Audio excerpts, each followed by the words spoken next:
Good morning, everyone. This, the Wednesday, December 6, 2023 regular meeting of the Nags Head Board of Commissioners is hereby called to order. If you will, please join me in a few moments of silence.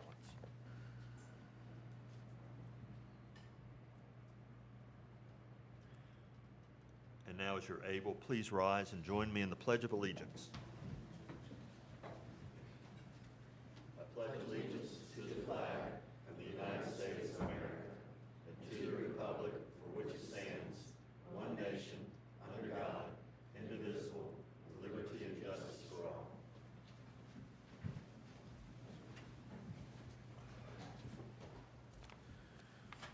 Before we continue, I'd like to welcome a few folks who are here with us this morning. Former Mayor Bob Mueller is here. Former Commissioner Susie Walters, I believe I saw here as well. And Commissioner-elect Megan Lambert, who's temporarily part of the audience, but will join us shortly. The first item on our agenda is the adoption of the agenda, and a motion would be in order. So moved. I have a motion and a second. All those in favor signify by saying aye. Aye. Opposed? Thank you. That brings us to recognitions, and I will first call on Public Services Director Nancy Carwin. Good morning. Good morning. I'd like to introduce Taylor Midget. He's with Facilities Maintenance. I need these. Taylor was raised in Charlotte, but his family is from here.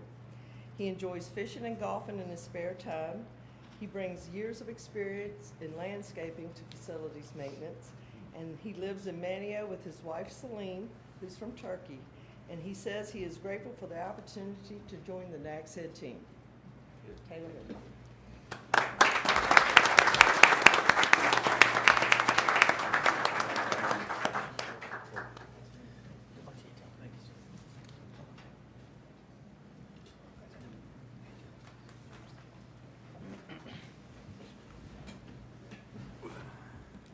Nancy will stay with us for a recognition. Good morning. This is Alan Beatty. He's been with the water distribution for 5 years.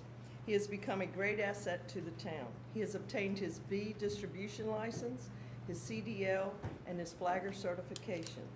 He is now working towards his backflow cross connection and his A distribution. He has learned a lot of things that go along with making water flow to our customers. He works well with everyone he comes across. He is very helpful with customers who call in with water problems concerning their meters, especially his meters. He's our meter man. His knowledge of our system has been very helpful when helping find the meters, which we all know gets covered with sand and brush, or shutting off valves for water main breaks. He does an excellent job in training new employees the ins and outs of the water system. We hope he sticks around for many more years, and we're great to have him. Yes. Alan Beatty. Thank you.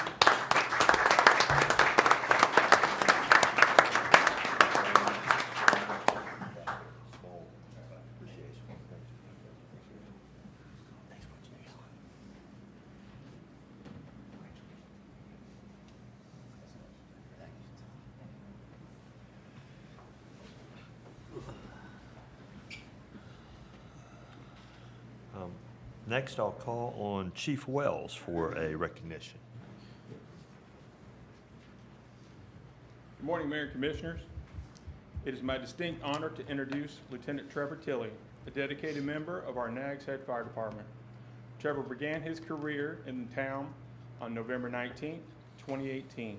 Lieutenant Tilley has demonstrated unwavering dedication and has served with distinction for 5 years, embodying the core values of our department: courage, commitment, and compassion. In his role, Lieutenant Tilley has consistently displayed courage in the face of adversity, whether responding to emergencies or leading his team through challenging situations.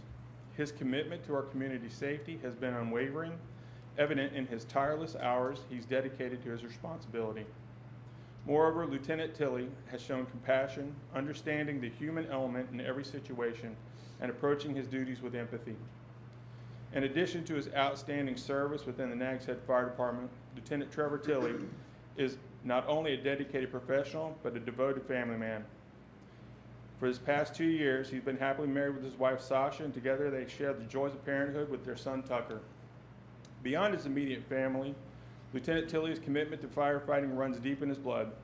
He proudly carries on the tradition as a fifth-generation firefighter, a legacy that speaks volumes about his passion and connection to our noble profession. Notably, he's the son of Fire Chief Troy Tilley of Kill Devil Hills, further highlighting his strong familiar ties to firefighting that Lieutenant Tilley continues to uphold today. It's a great pleasure and honor I present to you for recognition, Lieutenant Trevor Tilley.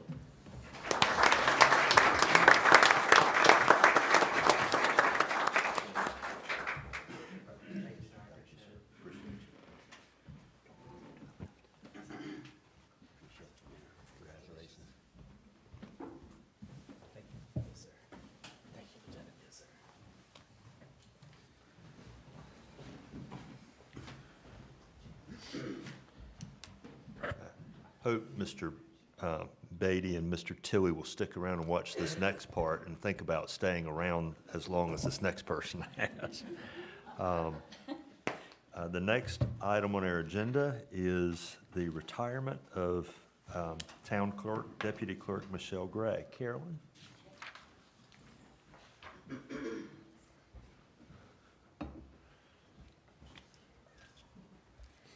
I would like to recognize Michelle Gray as she will soon begin her much-deserved retirement from the town after over 27 years. It's difficult to summarize a career that started on October 1st, 1996 in a few minutes, but I would like to point out a few things. She has been the steady force behind the scenes in the town manager's office, and she has always been the go-to person for anything that needed to be done.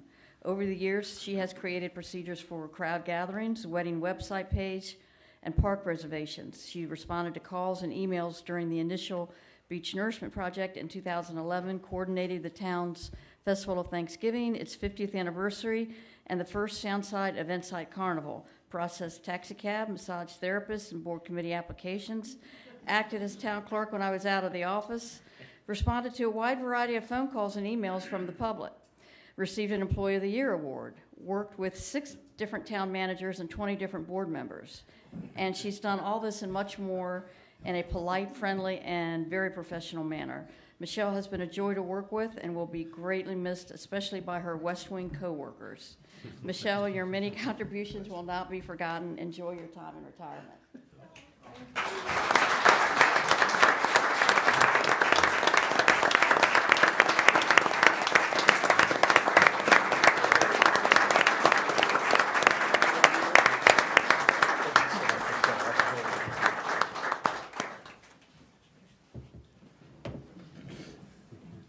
I'm going to ask the board to come around and have a picture with Michelle.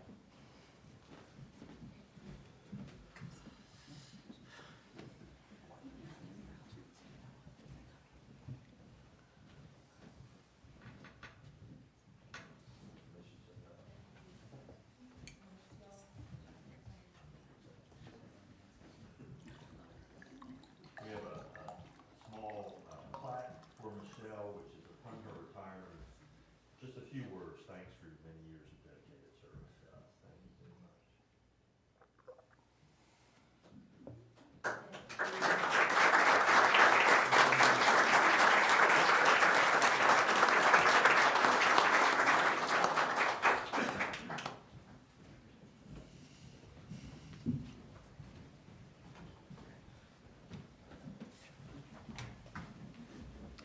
I'll ask board members if they would like to say anything upon Michelle's retirement. I know, Michelle, you've shared with us a little bit your plans and your excitement about what you're going to be able to do with your free time, and we wish you Godspeed because you're excited about that. But we are going to miss your smiling face when we come into the office suite up there.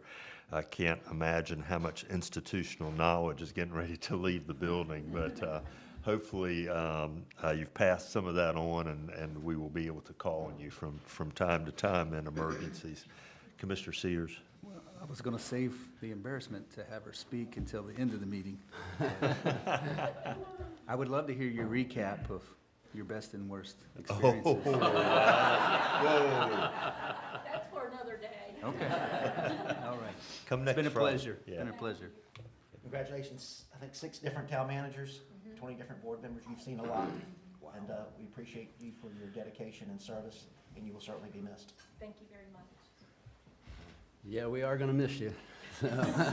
But we are very happy for you, and we do appreciate all that you have done and wish you the best of luck. Thank you very much. Thank you. Thank you. That brings us to reorganization of the board, having had an election in November, and we'll call on Town Clerk Carolyn Morris. I recently received the results of the November 7th election. They are as follows. Megan Lambert received 705 votes. Kevin Brinkley received 585. T. Mike Morrison received 241. And Keith Sawyer received 111 votes. And I'll be ready to give the oath of office to Megan, if you're ready.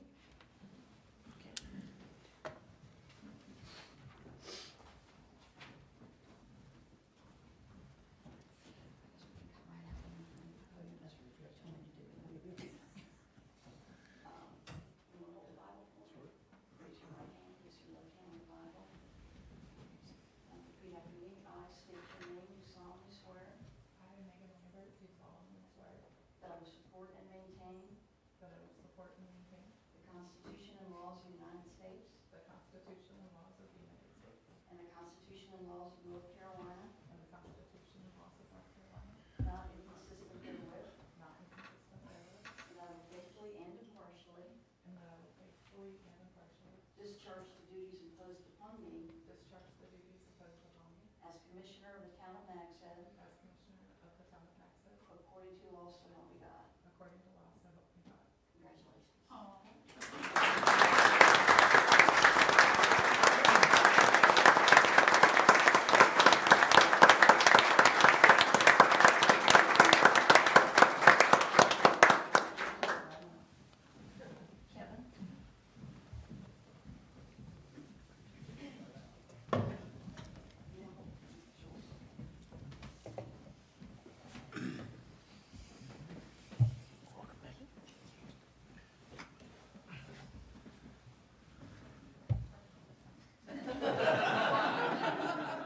I state your name, do solemnly swear I, Kevin Brinkley, do solemnly swear that I will support and maintain that I will support and maintain the Constitution and laws of the United States the Constitution and laws of the United States, and the Constitution and laws of North Carolina, the Constitution and laws of North Carolina, not inconsistent therewith, not inconsistent therewith, and that I will faithfully and impartially and that I will faithfully and impartially discharge the duties discharge the duties imposed upon me as Commissioner imposed upon me as Commissioner of the Town of Nags Head, of the Town of Nags Head, according to law, so help me God. according to law, so help me God. Congratulations.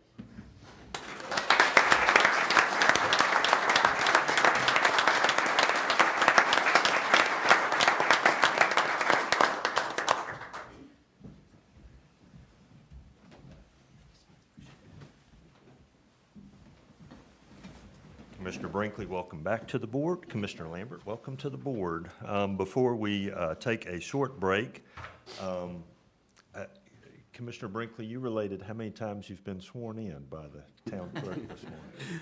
I was thinking of Miss Carolyn, but last night I was thinking 33 years ago this week, or this month, Connie Hardy swore me in as a police officer. And then Miss Carolyn has sworn me in as a police sergeant, police lieutenant, police chief, commissioner. Thank you, Commissioner. Wow. Quite an honor, so thank you. Thank you very much. The board will be in a brief recess.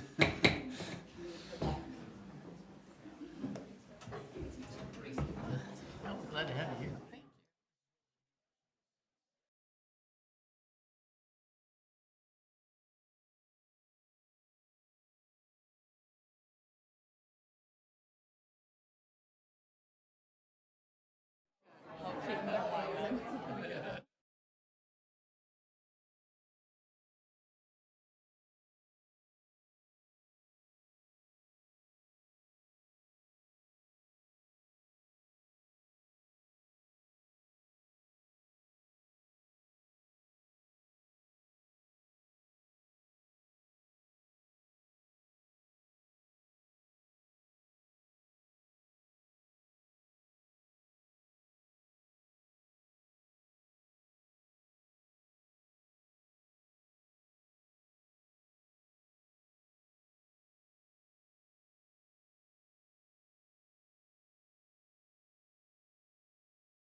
Okay.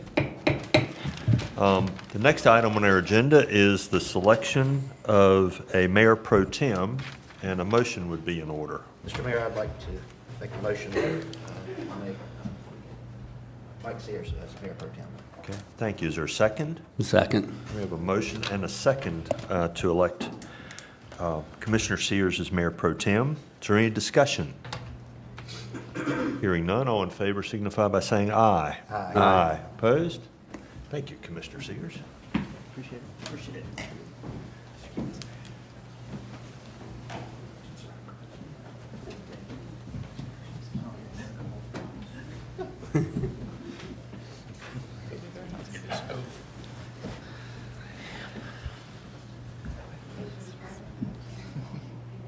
I state your name, solemnly swear I, Michael Sears, do solemnly swear, that having been duly elected Mayor Pro Tem having been duly elected by the Board of Commissioners of the Town of Nags Head, at an official meeting held on December 6, 2023, at an official meeting on December 6, 2023, I will support and maintain I will support and maintain the Constitution and laws of the United States the Constitution and laws of the United States and the Constitution and laws of North Carolina, and the Constitution and laws of North Carolina, not inconsistent therewith, not inconsistent therewith, and that I will faithfully and impartially faithfully and impartially discharge the duties discharge the duties imposed upon me as Mayor Pro Tem imposed upon me as the Mayor Pro Tem of the Town of Nags Head, of the Town of Nags Head, according to law, so help me God. according to the laws of the God. Congratulations. Thank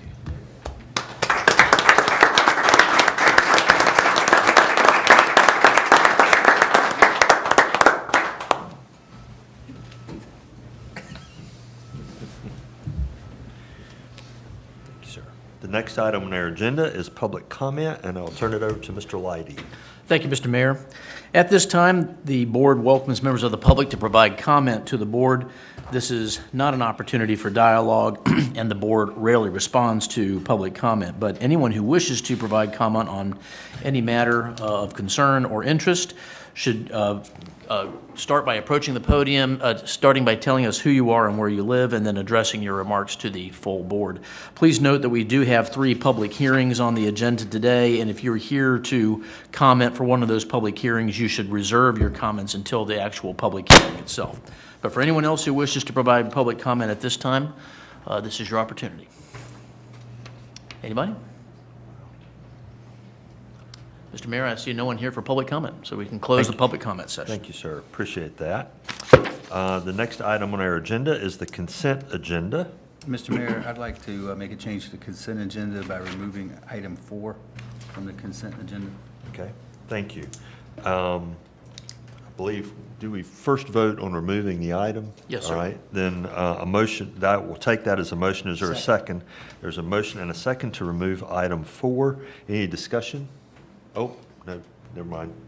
All those in favor signify by saying aye. Aye. Opposed? All right, thank you. Now, having removed it, a motion to approve the consent agenda as amended. So moved. Second. I have a motion and a second. All those in favor signify by saying aye. Aye. Opposed? All right, thank you.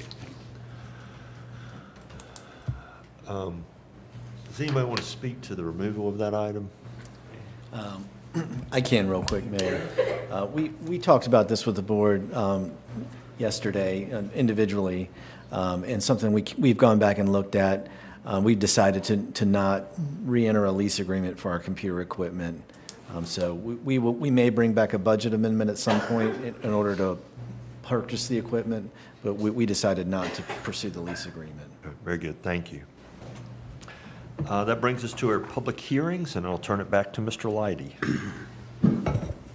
Thank you again, Mr. Mayor. At this time, we will begin the public hearing to consider a subdivision waiver that's been submitted by Quibel and Associates on behalf of Ronald and Sabrina Makita for one proposed 2-lot minor subdivision of parcel 007323000, PIN number 07181-155-6240. We'll begin with this public hearing by the presentation of the staff's analysis presented by the Planning Director, Kelly Wyatt. Good morning. Thank you, Mayor and Commissioners. I struggle with huddle hubs sometimes anyway, but I'm doing live left-handed for the time being, so I apologize if it's a little slower than usual. But as the attorney noted, I am before you this morning to present a subdivision waiver request on behalf of Ronald and Sabrina Makita. They own a 3.66 acre property on the west side of South Old Oregon Inlet Road. It is zoned R2. I'm going to scroll down real quick into the staff report just to kind of give an idea of the location of the property. It's an aerial photograph that we have. So just to briefly mention, section A.4 of the UDO specifies what a minor subdivision is. And what the Makitas are seeking to do would be considered a minor subdivision. They want to take this 3.66 acre parcel and divide it into 2 parcels. The proposed lot 1 would be 1.55 acres in area. There's currently a building being constructed on that lot. The proposed lot 2 would be 2.11 acres in area. And there's a proposed preliminary plat in your package, which I can pull up. But when you look at that, you'll note that the proposal does meet all the dimensional requirements of the R2 zoning district in terms of lot area. It's capable of meeting setbacks, lot width, etc. So for the most part, it is consistent with the creation of 2 new lots. Just to bounce back, section 4.1, table 4.1, tells us how we should be reviewing this type of subdivision request. It tells us that a minor subdivision should go through the technical review committee, and then if everything is deemed proper there, the UDO administrator can go ahead and approve the final plat.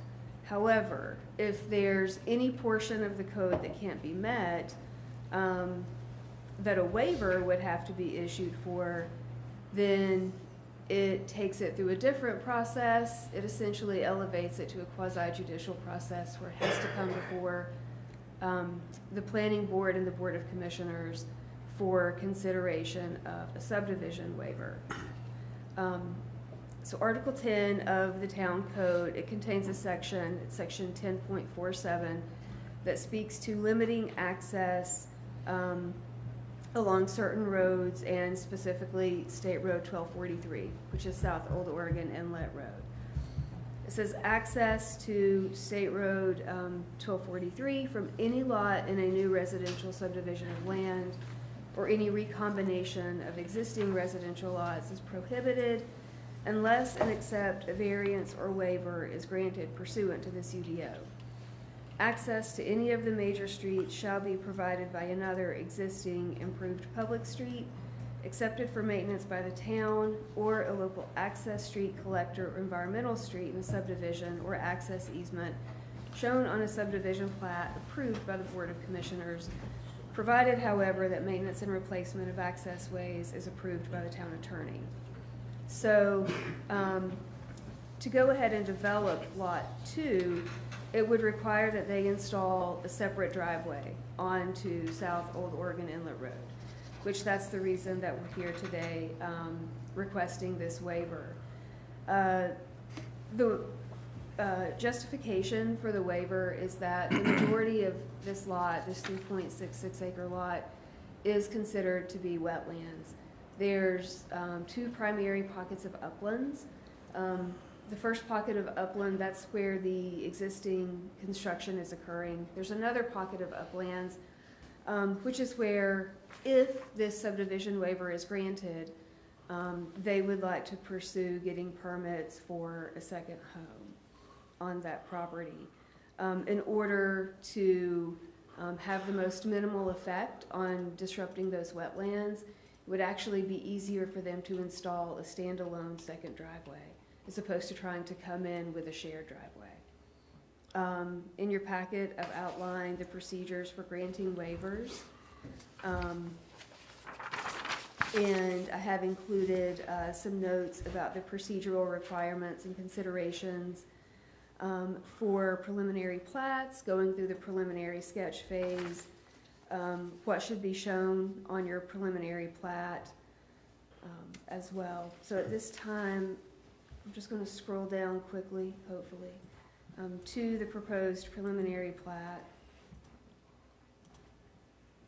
so that we can all get a better idea of the request.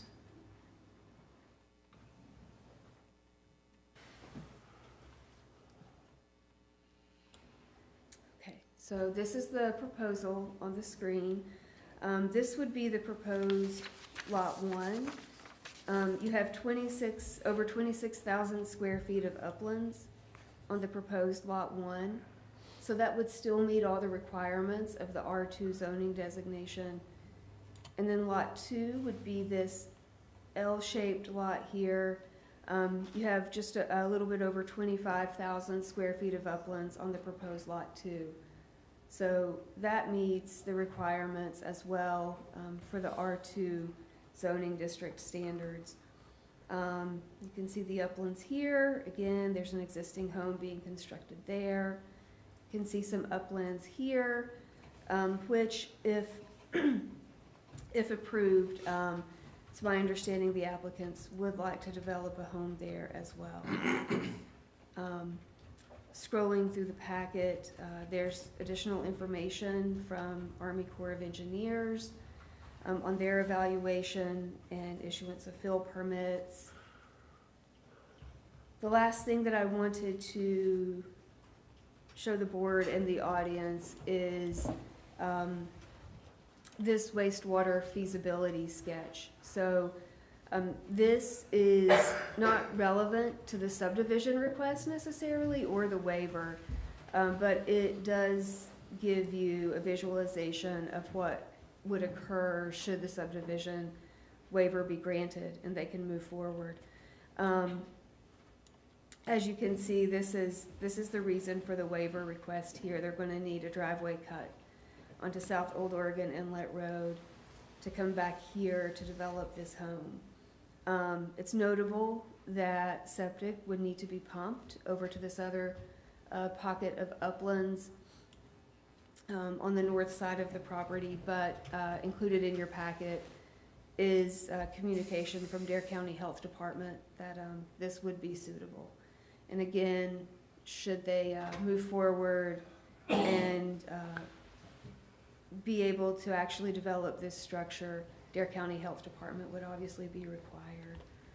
And here's your evaluation from the Dare County Health Department included. So those were the things visually that I wanted to show before moving into the staff recommendation. In review of this, staff does find that the proposal, it is consistent with the section of the code related to the granting of subdivision waivers. We also believe it's consistent with the goals of the comprehensive plan to maintain and protect natural areas to the greatest extent possible. And should Lot 2 be developed, we still believe that it meets the intent of the low-density single-family development that's mentioned in the comp plan. With that, we're of the opinion that the preliminary plat applies with the requirements. Should the application proceed forward, we would like that there be two conditions placed on there, that there be additional grade elevation data required when and if they move forward with house plans, as well as to make sure that when they go through their stormwater management process, that there's no direct discharge of runoff from impervious areas to the 404 wetlands. The planning board heard this at their October 17th meeting, and they voted unanimously to recommend approval of the subdivision waiver with the same two conditions that I just noted. So I'm happy to answer any questions that you may have. And we do have Brian Rubino from Quival available in the audience, and he's processed this application for the Makitas. Does the board have any questions for Ms. Wyatt? Anything? All right. Thank you, Kelly. Thank you. Any presentation from the applicant? Sure.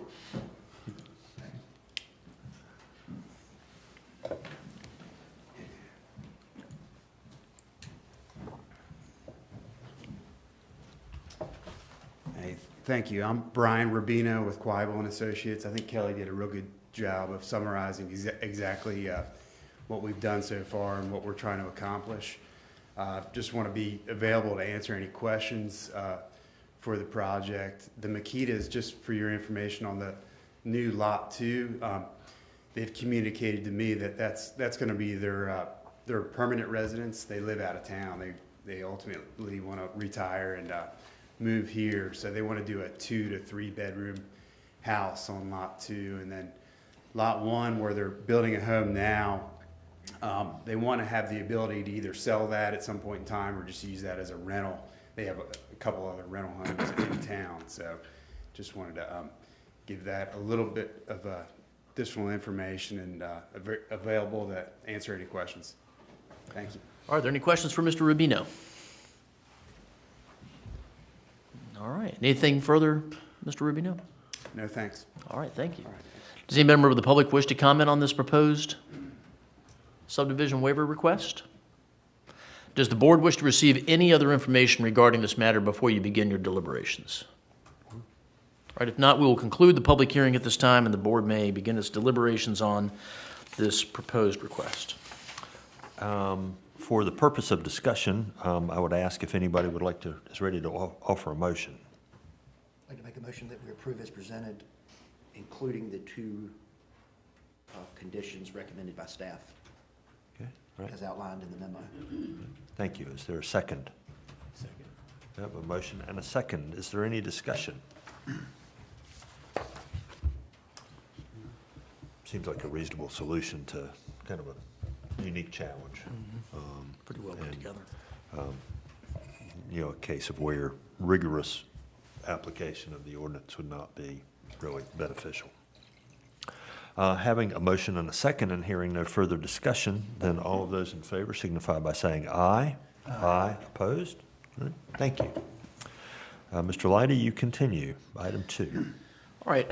At this time, we will begin the second public hearing, and this one is to consider text amendments to the Unified Development Ordinance as it pertains to the use of restaurant drive-through as a permissible use within the commercial mixed-use developments, as well as amending the supplemental regulations associated with this use. And again, on this matter, we will begin the public hearing with the presentation of the staff's analysis by the Planning and Development Director, Kelly Wyatt. Thank you.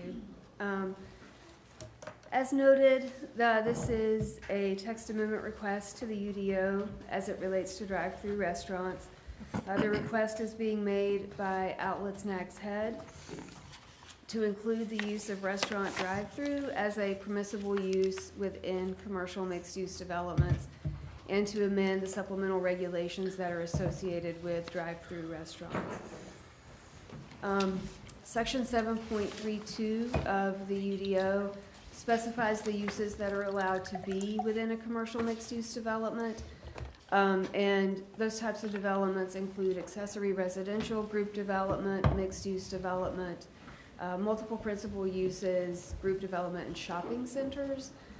Presently, restaurant drive-through, the definition for that is going to be an establishment where drive lane facilities are provided for serving prepared food, frozen desserts, beverages directly to customer in a motor vehicle by means which eliminates the need for the customer to exit the vehicle. Currently, restaurant drive-through is not listed as a use that is permitted within commercial mixed-use developments, so that means that we could not issue a permit for a drive-through within a shopping center. So, as we move through this, and as you probably heard me say, the applicant for this is Outlets Nags Head, and they are considered a shopping center. So that's why we're here today. Section 7.29 of the UDO is where we talk about the supplemental regulations that are affiliated with mixed-use developments. And so when we look at the proposed language, there's been some revisions requested there as well. So we scroll down. So here you can see those proposed supplemental regulations, well, the existing regulations and how they're proposed to be amended. So the first regulation speaks to buffering, and that's proposed to be unchanged. The second supplemental regulation speaks to when a drive-through is situated in a retail shopping center, which consists of at least 20 acres of land that has frontage on US 158, has a signalized access to and from US 158, and the structure with the drive-through is less than 3,000 square feet. The Town Board of Commissioners may, in its discretion, approve alternative site layout, with the front of the drive-through restaurant located in the C2 Commercial District on US 158 oriented differently, meaning that the front facade would not necessarily face 158, and to do that as part of a special use permit. And to state that where the front facade of the restaurant with the drive-through is not oriented toward US 158, that the town board may approve that alternative, provided that all the buffer yard requirements have been met as well. As noted, text amendments are not site-specific, but this request is in essence in an effort to be able to have a Starbucks drive-through restaurant located within Outlets Nags Head. The applicant is aware that the site plan for this, the special use site plan, could not move forward without first having this text amendment adopted as it's been proposed. I've listed in your packet some policy considerations from our comprehensive land use plan, talking about each of the character areas and their unique characteristics, and how we see those evolving, and you know, with our regulations sort of intentionally guiding the future development of these areas. Within each character area, the plan also references a list of appropriate uses within these character areas, and you'll note that specifically Outlets Nags Head is going to be located within the Whalebone Core character area, as well as within the US 158 character area. When you look at this, you'll note that in our Whalebone Core, we did say that a restaurant would be an appropriate use. We also stated that a walk-up restaurant, a sit-down restaurant, specifically stated that no drive-through would be considered as appropriate within the Whalebone Core. Additionally, the same along the US 158 corridor, the same language exists there in terms of not having a drive-through within those areas. I won't go through each land use policy that's been cited. I'm happy to, of course, answer any questions that you may have, but from staff perspective, it does seem that the town generally does have concerns with drive-through restaurants, including their appropriateness within these character areas. Drive-through restaurants are currently only permitted via the special use permit process in the C2 zoning district and as a standalone principal structure. Right now, there's no allowance to have them included as part of a mixed-use development. So staff would submit that there's numerous concerns likely when you're proposing a new drive-through as part of an existing mixed-use development. Those concerns include, but aren't limited to, internal traffic circulation issues, traffic congestion, potential reduction of necessary parking spaces, vehicular backups, drive aisle conflicts, pedestrian safety, and other public safety concerns such as the obstruction of emergency vehicle and fire lane access. Again, these are things that a lot of that would be noted should you receive a site plan for a drive-through. Based on the analysis above, staff does recommend denial of the proposed text amendment to allow drive-through restaurants as an acceptable use within mixed-use developments. The planning board heard this at their October 17th meeting and voted unanimously to recommend denial of the text amendment as it was proposed as well. We do have the draft ordinance included in ordinance form for your consideration. Specifically, section 7.32.3, as you'll see on the screen, we've added drive-through restaurant as a use that would be permitted within mixed-use developments. Should the board be inclined to adopt this text amendment. I will note that Attorney Kraus-Gray is in the audience today, and he is representing the outlets on this application. Do you have any questions for us? All right, does the board have any questions for Ms. Wyatt? I'll ask a couple, if I may. So I understand that we are proposing an amendment to the ordinance. But as the ordinance is written today and as the area is zoned, the area around the shops is C2. Mm-hmm. The highway, between the highways there is still C2. That was not rezoned.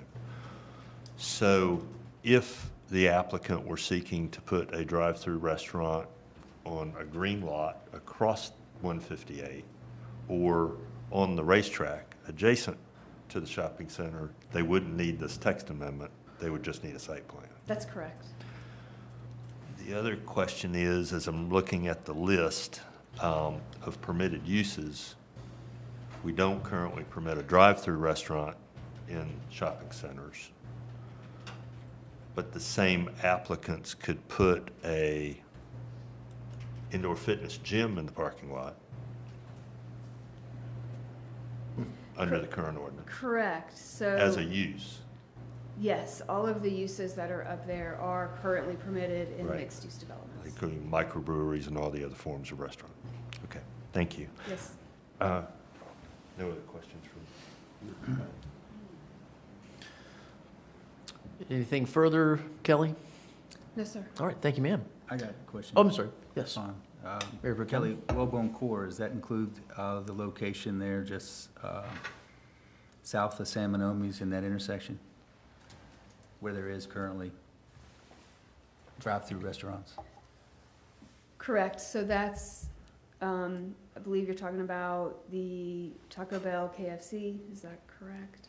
Mhm. Yes. So that is zone C2, but it's not part of an existing shopping center. So that was So obviously permitted. if they wanted to, since we're not trying to be site-specific, but continue to be site-specific, if they moved across the street to this shopping center, would that be an allowable use?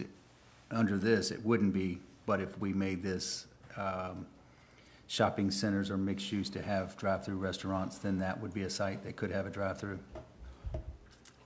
Are you talking about the outlets? No, I'm Yes. talking about Outer Banks Mall.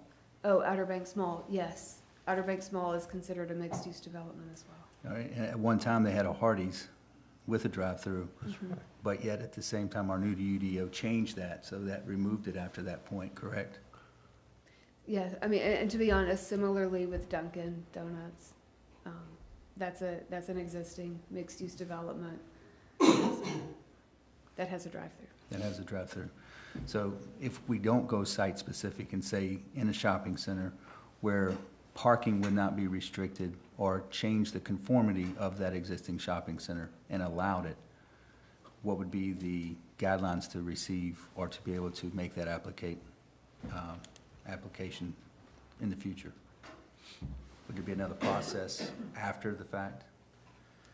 Yeah, so the way this has been proposed is via special use permit. So if this text amendment is adopted, this board will always see the actual site plan for the approval process of any drive-through located within a shopping center. In the 20 acres, what would be affected? To my knowledge, Outlets Nags Head is the only existing shopping center that has 20 acres. So none of the other ones qualify, even with current out parcels that are already on the property? Again, I don't know reference that right off the bat. I can go run some numbers. underlying out parcel in the Outer Banks Mall.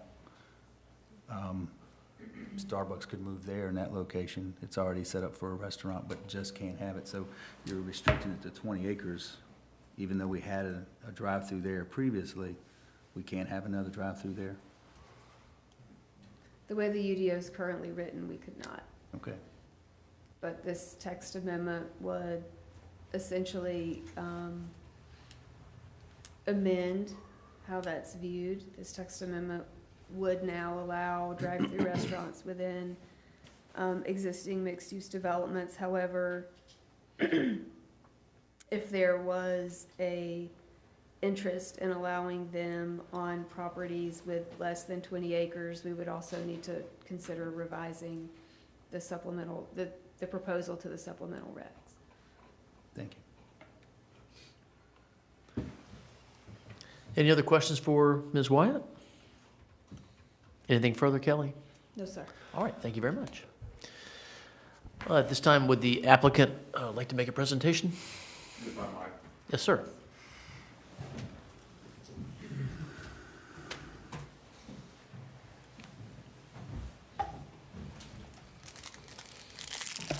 As indicated, my name is Kraus Gray. I'm the attorney for the applicant in this matter. And yes, the property involved is the outlet there in Nags Head. And from my perspective, this is a use issue, not a design issue. A design issue, if in fact you approve this, we have to come back to you.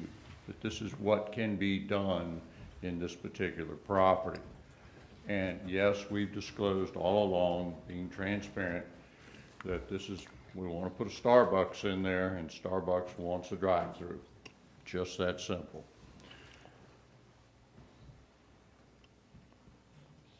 We're in a C2 district. C2 does in fact allow drive-throughs, but there are further limitations, as Kelly indicated to you. We're over here now. Which prevent it from occurring on this particular piece of property. And so a proposal was submitted to amend your ordinance to now allow the drive-through. We did put limitations in our proposed language. It was suggested, as I understand it, by staff that limitations be put in. They didn't tell us what limitations. I'm not implying that at all, but that every time we have a situation to where we are recommending to boards that there be some change to an ordinance, there's always a concern that, oh, this opens the door to this throughout this particular zone. And so we did not want the town to be subjected to a broad, this can be done anywhere within a C2 zone. So we limited it down to the 20 acres and to, there has to be a septic system. And that is one of the key components to this from my perspective.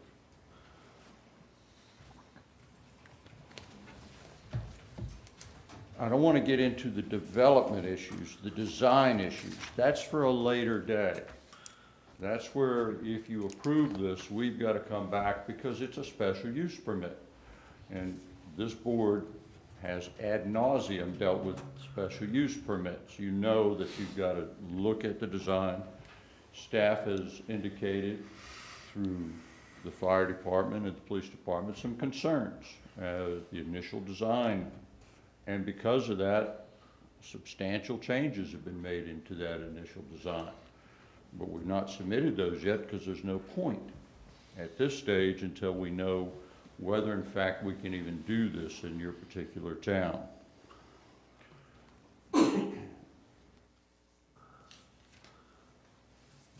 Just a quick couple things from your ordinances. Your section 6.2.4.2. Only an attorney would draft something like that, I'm sorry. Says general commercial district. The C2 general commercial district, which is what we're in, is intended to foster a thriving commercial business community with a variety of uses, activities, and scales. The general commercial design allows the broadest range of uses and is located throughout the town, paralleling US 158 and US 64. This district represents the areas that are anticipated to have future concentrations of use, and that's the component that we're dealing with here, use, that serve as destinations or hubs for activity for the town and are appropriate for shopping centers, that's what we are, and large footprint retail stores. As I've already indicated to you and as already shown,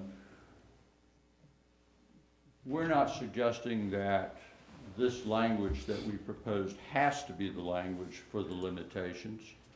I know at the planning board, there was one planning board member who was very concerned about the fact that it was so limited. I understand that, but at the end of the day, it's one of those, as I've already indicated, conflicting issues. If we open it up too much, is that creating a problem for you, the commissioners, of being expansive to a highest degree of involved in the town, which you typically don't want? So we tried to design it so that it limits it, so that it's not so broad.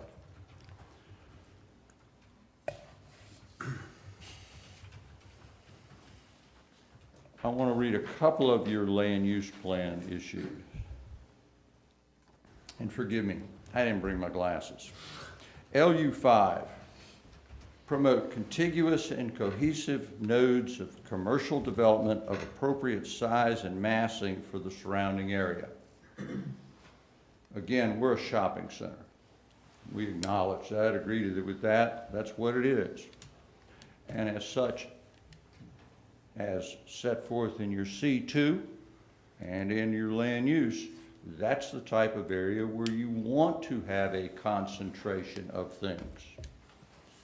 Secondly, LU9, encourage land uses that serve the needs of both year-round and seasonal residents in support of the town's overall vision of the community.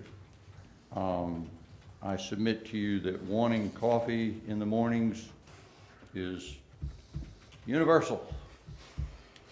LU12, utilize on-site wastewater systems as the preferred method of wastewater treatment as long as they remain viable to effectively treat effluent and protect water quality.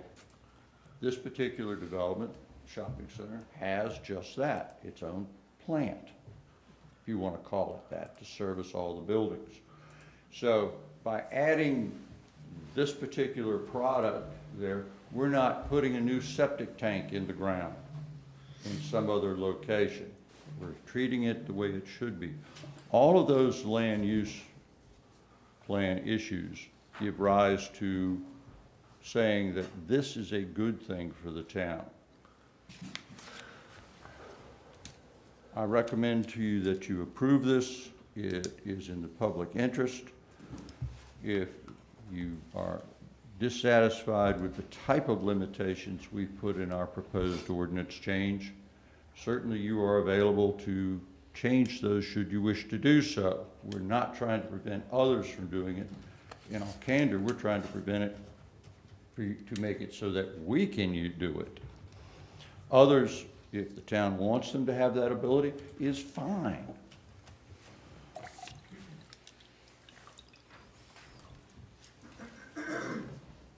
If any of the commissioners have any questions of the applicant, I'll be happy to respond to the same. However, as I've already indicated, those concerns which have been raised and are valid, you know, parking, traffic, internal flows, those are design issues. That's not what's before you today. What's before you today is use issue. Can we in fact do this? And I submit to you, if you turn us down under the concerns that we will not be able to design something that meets your requirements, then that's of concern, because I'm not a person who can design anything.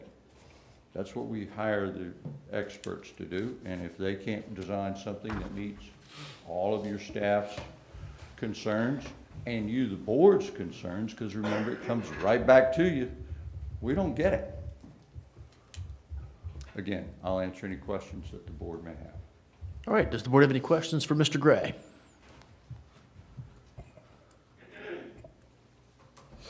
Anybody? Thank you for your consideration. Thank you, Mr. Gray. Does any member of the public wish to comment on this proposed text amendment? Does the board wish to receive any other information on this before you begin your deliberations? Any questions for anybody? If not, all right, at this time we will conclude the public hearing and the board may begin its deliberations. Thank you, Board. I noted there were no questions, so I'm wondering if somebody, for the purpose of discussion, would like to put a motion on the table. I'm not prepared for that at this time. Okay. Well, let's open it up. That's just me personally. No, let's open it up for discussion, hear what folks' thoughts are. I'll start on this end. Commissioner Sanders. Yeah, I'm a little conflicted on this one. Mr. Gray brought up some good points, and of course, so did the town about the traffic concerns and the parking concerns. So I'd like to hear what everybody else has to say. Mr. Brinkley. I don't know how I ask it, but it's to the attorney. He's saying that we know the site. If my decision is based on what is proposed to go in there, not based on just drive-throughs, am I wrong in doing that? Well, it's, the text amendment would affect every property in the same zoning district and the same designation. So it is not a site-specific thing, although there is a site in mind, obviously, that the applicant has. So I need to consider the use, and the use only, and not the site. That's correct. The use in the zoning district only. That's correct.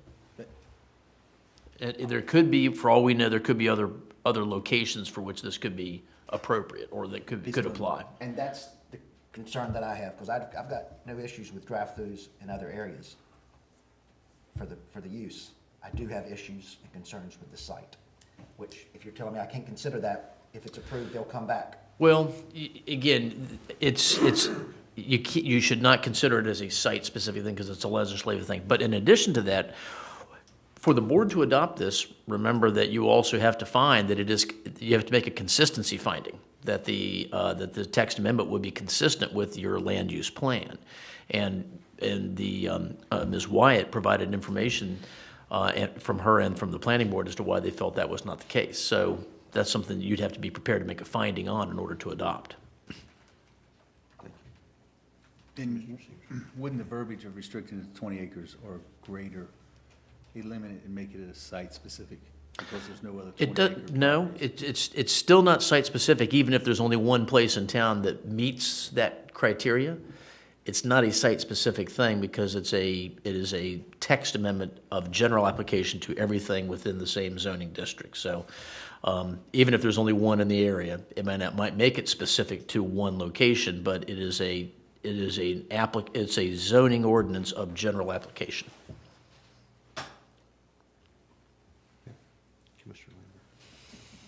I actually have a question that's probably for Kelly. When we initially made the change in the UDO to not allow drive-throughs and multi-use commercial developments, when was that and what was the reasoning for that?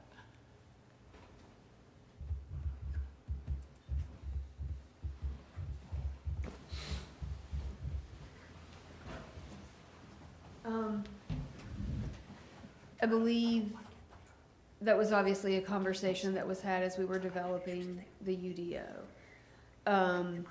because I think it's pretty clear as we were going through the comprehensive plan, we had very specific conversations about lack of interest in having drive-throughs in those certain character areas. But I would like to go back and at least explore what the conversation was.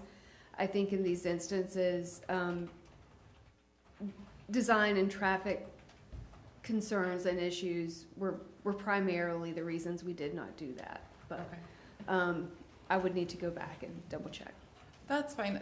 Really, my thought process is if we did it for a reason, and we made that our UDO to not allow drive-throughs and multi-use for various reasons.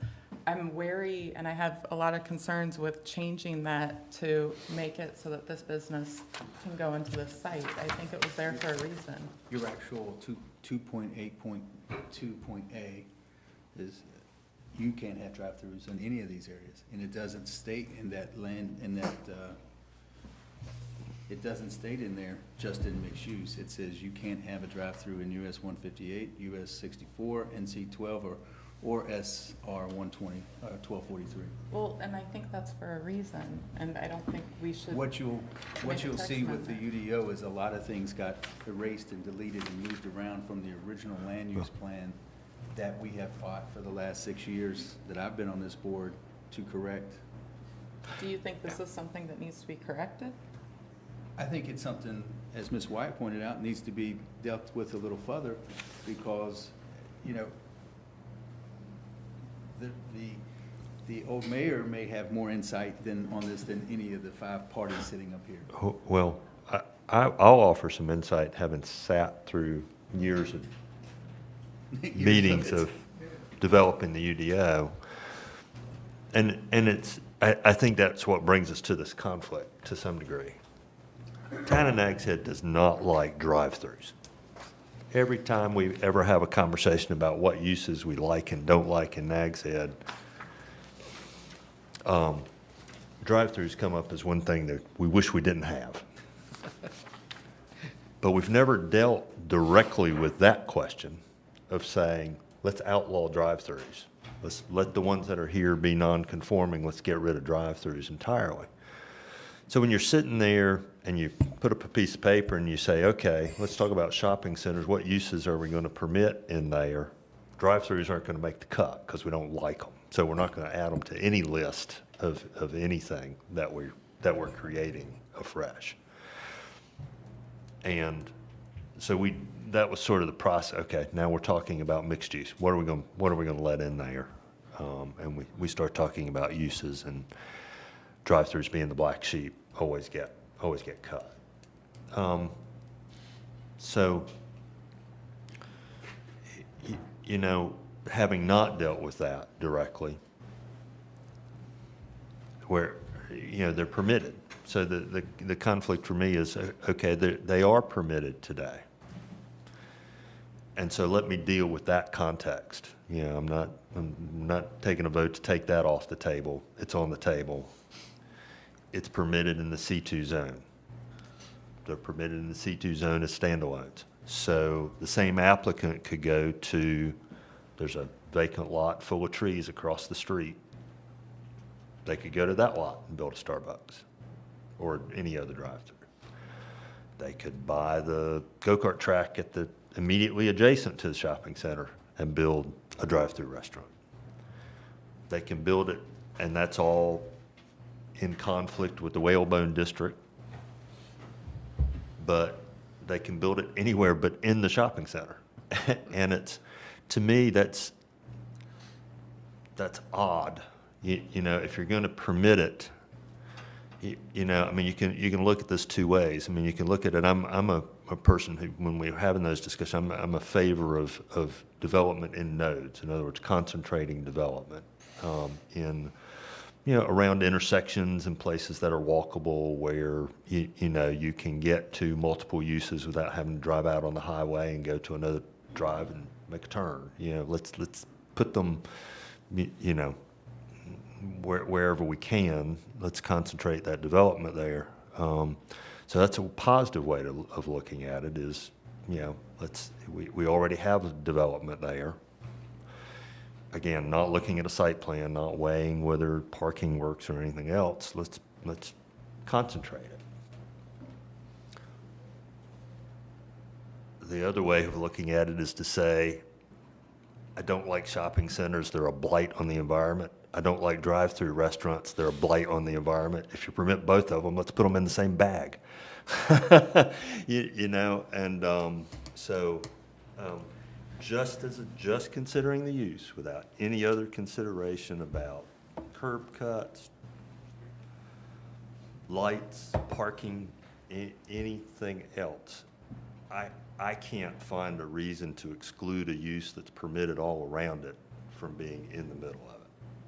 I think that if we are thinking about adding something to a shopping center, we do have to think about traffic concerns and stuff like that. When you mentioned the go-kart next door, we wouldn't have the same traffic concerns where we have businesses crossing back and forth and pedestrians trying to walk from the business to the standalone structure that we're putting in there. And I know that you mentioned a gym could go in there, but a gym's not the same as Starbucks. And the demand for Starbucks going back and forth, when we look in Kildable Hills, you have 2 businesses that cross over that. And that causes a huge congestion there. I can't imagine if we put it in a shopping center that we wouldn't see that tenfold.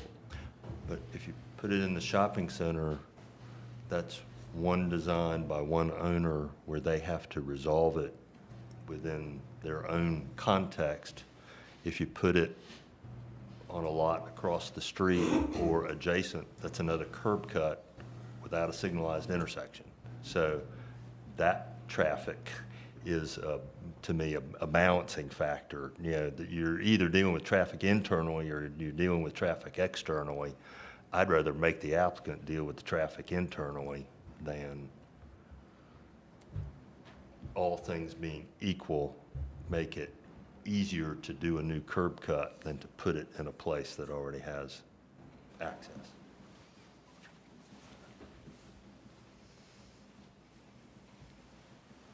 Question for the lawyer. I guess it's site-specific to 20 acres, as you were saying. And if we pass this, it could, there's not technically right now another development that big, but I mean, if you look at redevelopment, there could be. Well, it's a technical issue, but it's not a site-specific amendment, even though there's only one site in town that it might apply to, because it doesn't designate a specific site. It describes a site, and there may only be one that meets those criteria at present, but it does not make it site-specific.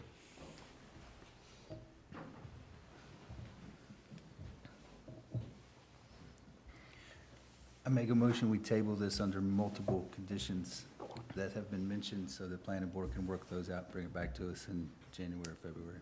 Second. And in that motion, I would say go on and plan the, if it works for the planning department, go on and plan the public hearing for January. Okay. What are they supposed to be working out, the conditions? Well, like I said, I understand what the UDO states, but this land use map states that you can't have no drive-throughs anywhere. So in that corridor for character looks, we've got a conflict there that needs to be worked out before we can discuss land use in general, in my mind. Maybe I'm wrong, but you know, this is the problem I've had with the UDO since the UDO came out. In one section, we can do it. In another section, it conflicts and says you can't have that use in that location. So I understand what Ms. Wyatt said and the mayor said, that all around it we can, and correct in C2 you can, but in this appropriate land uses in the corridor character areas described, you can't. So that would basically mean you can't do it across the street if we're holding up every single thing that we put into place. We have a motion and a second, so we're in discussion. If we're talking about,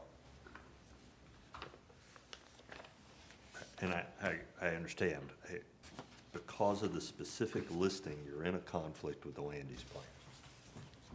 I mean, by putting a Starbucks in a shopping center, you're in a conflict with the land use plan the way it's written. But according to this, the way I read it and interpret it, anywhere inside of the corridor's character area anywhere inside of that. You can, it specifically states, restaurants, walk up, sit down, no drive-throughs. Over here in the other one says exactly the same thing. So if you allow Taco Bell to come into place, you've, under this UDO, you have to have a special use permit to do so again.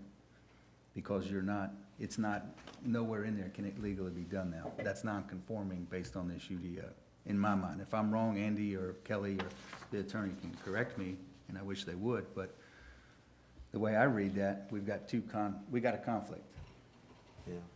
And your hope is that the planning board would address and look at that conflict? Well, yes, and drive-throughs. I mean, if you're saying we allow them on single-family homes, I'm with you. I mean, not single-family homes, but single property lines and independent property lines, fine. If the site, and it's not my problem to design the site, it's my problem to decide whether we want the use. And if the site can sustain the use under whatever it works out to be, then I don't have a problem with it going on any of the shopping centers in town. If it can be sustained, that's not my decision to make. My decision is to make, do we want the use of drive-throughs or not? And what I find is the conflict between drive-throughs in this character area versus drive-throughs that we're saying we can do.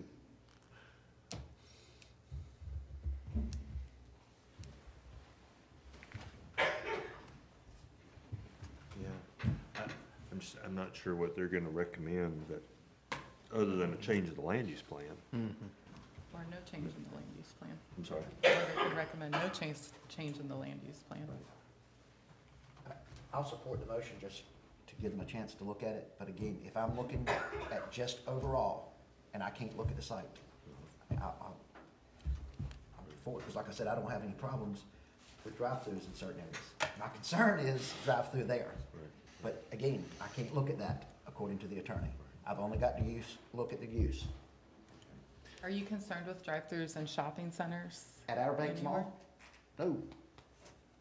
I don't. I don't. Again, that's hypothetical. I haven't seen them. There was one there before. But you're looking at two different areas, in my opinion. So that's just where I'm at, but I know we're just in discussion, but I would support the, Okay. Well, send it to the planning board. yeah, and I think we should go ahead and take a vote on the motion to table. I guess I take a little more, I'm not sure how to characterize it in terms of my stance with the conflicts in the UDO and between the UDO and the ordinance. You know, the ordinance theoretically follows the UDO. The ordinance is not following the UDO, and we have a context where certain kinds of development are permitted all around something. You know, I would be inclined to say that the gist of the UDO is those issues of character and concentrating development and the other things, and I would be for just letting us put the drive-through in the shopping center. But I don't see, without taking the time to go through modifying the UDO, how that conflict gets eliminated. So.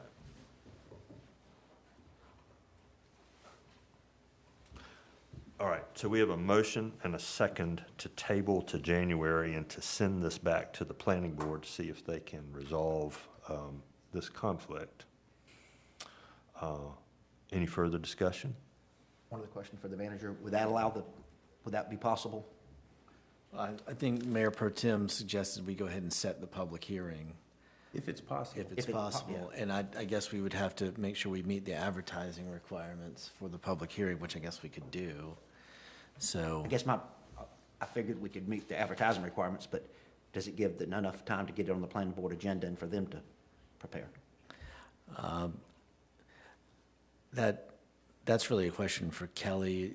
It's more of a capacity issue, I think. I mean, theoretically, it would give enough time, but, you know, with the holidays. So the planning board's going to be meeting December 19th. I think, like the town manager said, I mean, obviously, there's time available to put something together.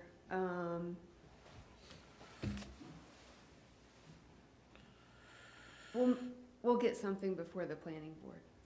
I mean, we could do the February meeting. I'm just saying, don't let it drag. No, I mean, I feel like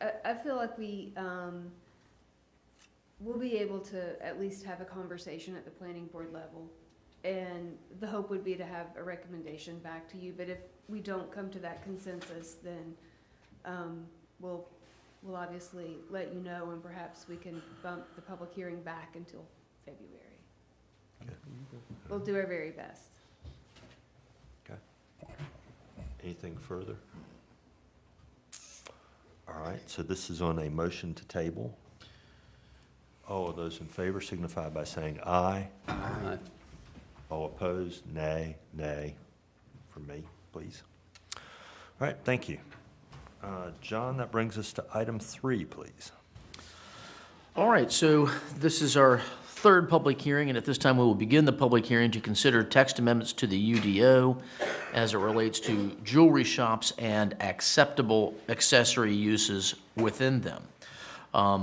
On this item, we'll begin with the presentation of the staff's analysis provided by the Planning and Development Director, Kelly Wyatt. Thank you. Just quickly, at their October 4th meeting, the Board of Commissioners adopted an ordinance that did allow brick and mortar jewelry shops to host temporary events where precious metal vendors could come in there, not to exceed a period of 90 days. During that time, we had a local jeweler approach the board and request that consideration be given to allowing these vendors to be able to appraise and potentially purchase other acceptable items.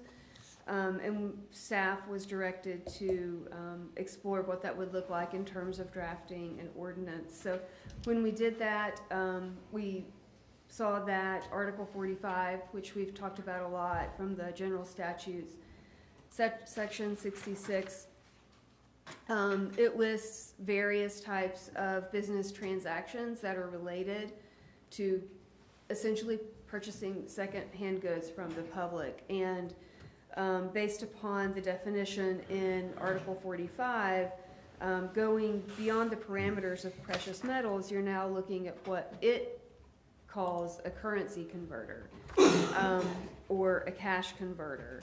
And I included that section of Article 45 in the staff report. Currency converter is going to be a person engaged in the business of purchasing goods from the public for cash at a permanently located retail store. And then the second item there is about itinerant merchants, which the town doesn't allow. So just going through there, staff would like to note that the initial amendment was made on behalf of a business owner seeking to do business with an entity who absolutely appears to be a highly reputable vendor. And while text amendments are not site-specific, rather they're available to any business meeting the adopted criteria, which in this case is going to be a retail jewelry store. Moving beyond the parameters of precious metals, staff does not have the ability to regulate the types of items being brought in by public for appraisal. On their website, National Rarities states that they currently buy fine jewelry, scrap gold, silver, diamonds, watches, coins, currency, bullion, other rarities, fine art, luxury goods, firearms, and so much more. While staff cannot regulate the types of items that may be taken to such an event for appraisal and purchase, and while staff must enforce any activity of this nature through the statutory requirements of currency converters, if we didn't want to call it a currency converter, we could apply different terminology such as antique and collectible dealer. as it pertains to the text amendment itself. I will say, in doing the research, cash converters can also be referred to as secondhand goods dealers.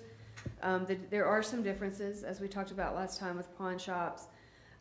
They're both businesses that deal with secondhand goods, but there are differences in how they operate their business.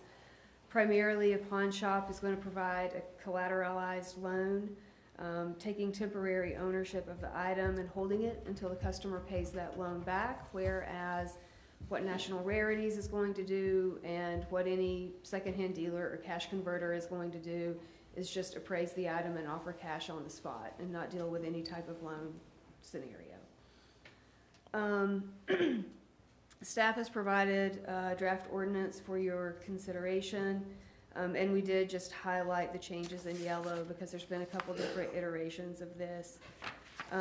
At their October 17th meeting, the planning board voted unanimously to recommend denial of the ordinance as it has been drafted. The planning board made clear that they were in no way concerned with how the applicant would operate this type of use. They did, however, have several concerns with the amendment as it is not site-specific and vendor-specific and would apply to any jewelry shop within the town.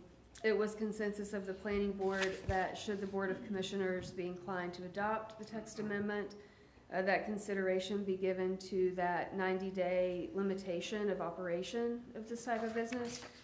The planning board felt like 90 days was probably too long, especially if one person chose to operate their cash conversion event for 90 continuous days. That could become problematic and likely abused. Most members felt that limiting it to a few weekends within a calendar year would be more appropriate, whereas others just felt that the use was problematic regardless of the days of operation. The other concern that was expressed was the ability for a business to accept and purchase firearms. Planning board members expressed concern that firearms could be brought in for appraisal and purchase, and we did note that there's this gray area between what one considers an antique and a collectible, and accepting something that is inoperable versus an operational firearm, and how we handle any type of licensing or registration or transfer of those items. So that being said, obviously, the staff would continue to recommend denial. The planning board recommended denial as well. But should the Board of Commissioners be inclined to consider it, conversation about these two elements of the 90 days and the firearms would be appreciated. And that's all I have. All right, does the board have any questions for Ms. Wyatt? I do. Yes, sir. Can you elaborate more on the firearms? What do we care if it's operable or inoperable? I care from the perspective of I am not familiar with the requirements of having a registration, if a firearm is registered or permitted, or how that transfer occurs. I'm just not familiar with that. I know Chief Hale and I talked for 2 seconds about the terminology and some like there's just misinformation about it, and to be very honest with you, I don't understand it all. I ask the police chief a question. Yes. Chief, could you come up, please? Yes, sir. The issues with transfer and ownership and registration, can you elaborate more on that? And if, as proposed, without eliminating firearms, if there would be an issue with them accepting antiques or any other type of firearm? From my understanding, from looking at what National Rarities had in the past, it was more antique firearms, where you wouldn't have to have your FFL license and stuff to actually purchase or buy them from someone as it's listed as an antique. If they were to do any other exchanges of firearms for modern day handguns or any other weapons or whatnot, they would have to have their FFL. And that would be a requirement that would be put on them by the ATF to go through that background, et cetera. And then if they did have their FFL dealer, then they would be able to purchase someone walking in, and then would be required to go through the background requirements required through the ATF. And National Rarities has done these events in North Carolina before? To my knowledge, yes. And that's the research that I found. Yes. And you're aware of them purchasing antique firearms? Specifically purchasing antique firearms here in North Carolina, no, I'm not. Okay. But it's my understanding that they have purchased antique firearms in the past, just from reviewing their website and doing a little digging from that side point of it. So any violation of them purchasing a weapon that is not antique would be a violation with ATF? Yes. Correct. Thank you. Uh-huh. Any other questions for Ms. Wyatt? Anything? All right. Thank you, Kelly. Is there any member of the public that wishes to comment on this proposed text amendment? Does the board wish to receive any other information on this before you begin your deliberations? If not, we will now conclude the public hearing and the board may deliberate on this proposed text amendment. Okay. All right. Before we consider the motion, we'll open it up for discussion. I'll just say that I think for the most part, the ordinance did what the board asked to do. I will say personally, I'm more than happy to consider fewer days for something like this. Yes. Commissioner Lambert? I had the same concerns. It wasn't, the planning board, it was not so much concerned with the applicant specifically, but the 90 days, if someone else that could likely be abused, and that was a concern. Okay, all right, thank you. Commissioner I would Shea? agree. Okay. Limiting the number of days, I have no problem with, about changing that, but I also have no problems with the firearms either, because that's incumbent upon them. If they purchase a firearm that's not an antique, that's a violation of federal law, and that's upon them. Right. Yeah, I don't have any problem limited to days. Okay. Well, we're talking about the number of days. Hate to be specific to an applicant, but it was my understanding that, historically it's been very limited. And, I would think that, this number could be as small as 14 days and probably satisfy what the applicant was looking for. No, once a year or a few times or? In a Well, calendar in a year. calendar year, no more than 14 days. No more than 14. In any configuration. So you could do a few weekends but that would be it. Yeah, with 14 days, without it being required to be consecutive, you could do it once a month and then, a couple days, 2 months. Right. Or two Theoretically. 1 week. Mhm, or 2 1 week Big times. events or something, of that order. So is that your motion? So do I need to, would there be any other modification of what's proposed necessary with regard to the firearms ordinance? I would refer to the police chief, but I don't. You don't think so? So Believe the so. ordinance as presented, with the exception of changing the number of days? Work. Would work. Chief Hill, can I ask you one other question? Yes, sir. Do you have any concerns with National Rarities or any other precious metal dealers coming in and accepting for purchase firearms and antique weapons? With this company, and from what I've seen, I don't have any concerns. I know this particular business has had this in the past. We've not had any issues. And I think this type of event is not bringing somebody in that is looking to get rid of a firearm that was acquired illegally or anything else. I think the antique portion of the firearms, they're far and few between, where I don't think there will be an overpour of people coming in looking to get rid of firearms or weapons. So I would say it would be presented with the change of the dates. Okay, then I will make that motion, the motion to approve the ordinance as presented with the exception that the 90 days be reduced to 14 days. Second. I have a motion and a second. Any further discussion? Hearing none, all in favor signify by saying aye. Aye. Opposed? All right, thank you. I think it's probably time for about a 5 or 10 minute break. So the board will be in recess.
Board and the Planning Director. Kelly, been up there a lot today.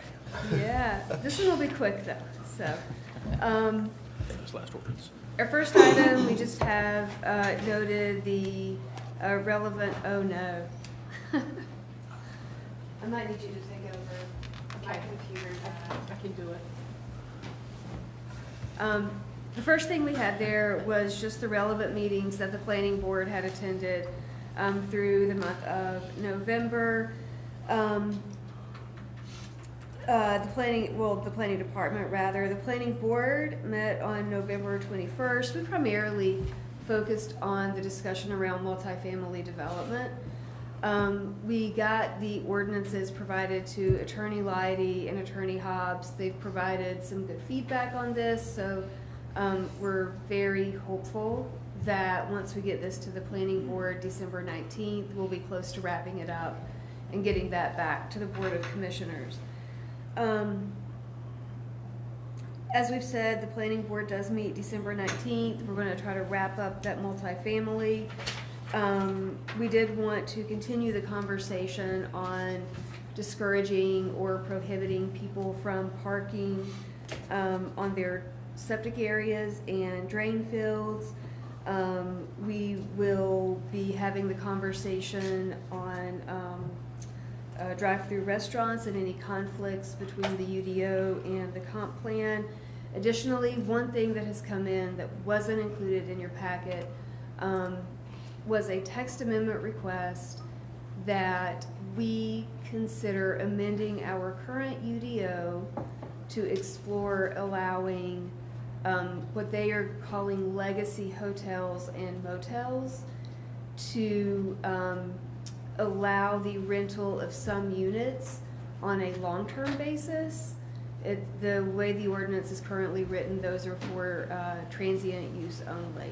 But this would be to allow some of the older hotels and motels to rent their units on a long-term basis and not just for transient uses.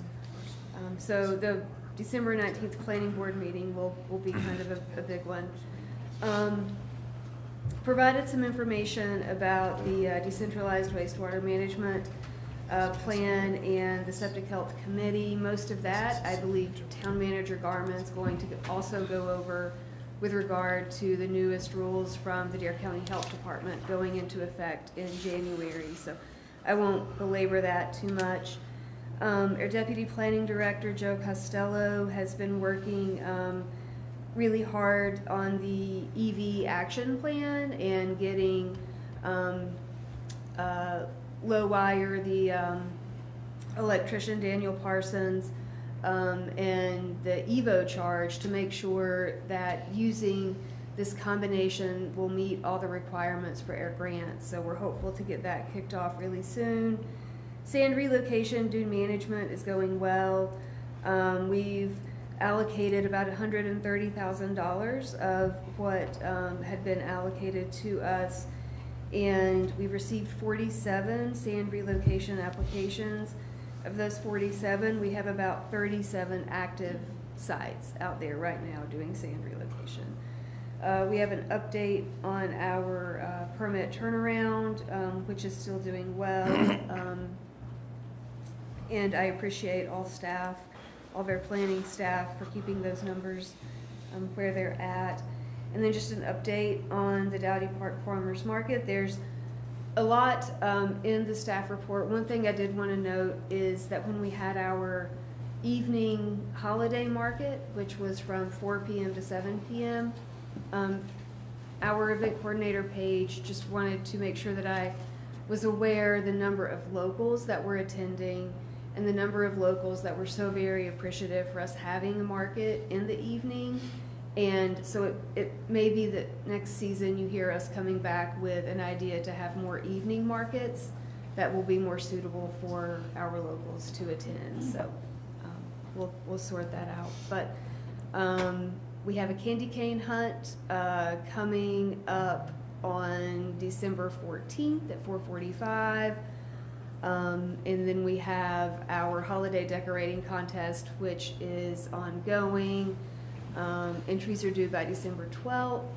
the Art and Culture Committee will judge those on December 19th, so. And then we have our final holiday market coming up this Saturday. So that's all I have for you. Happy to answer any questions.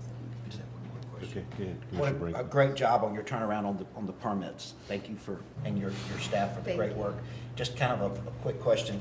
If you were, it said it does not include trade permits. If you were to include trade, how much fluctuation would it be on your average turnaround time? Just if you have any idea.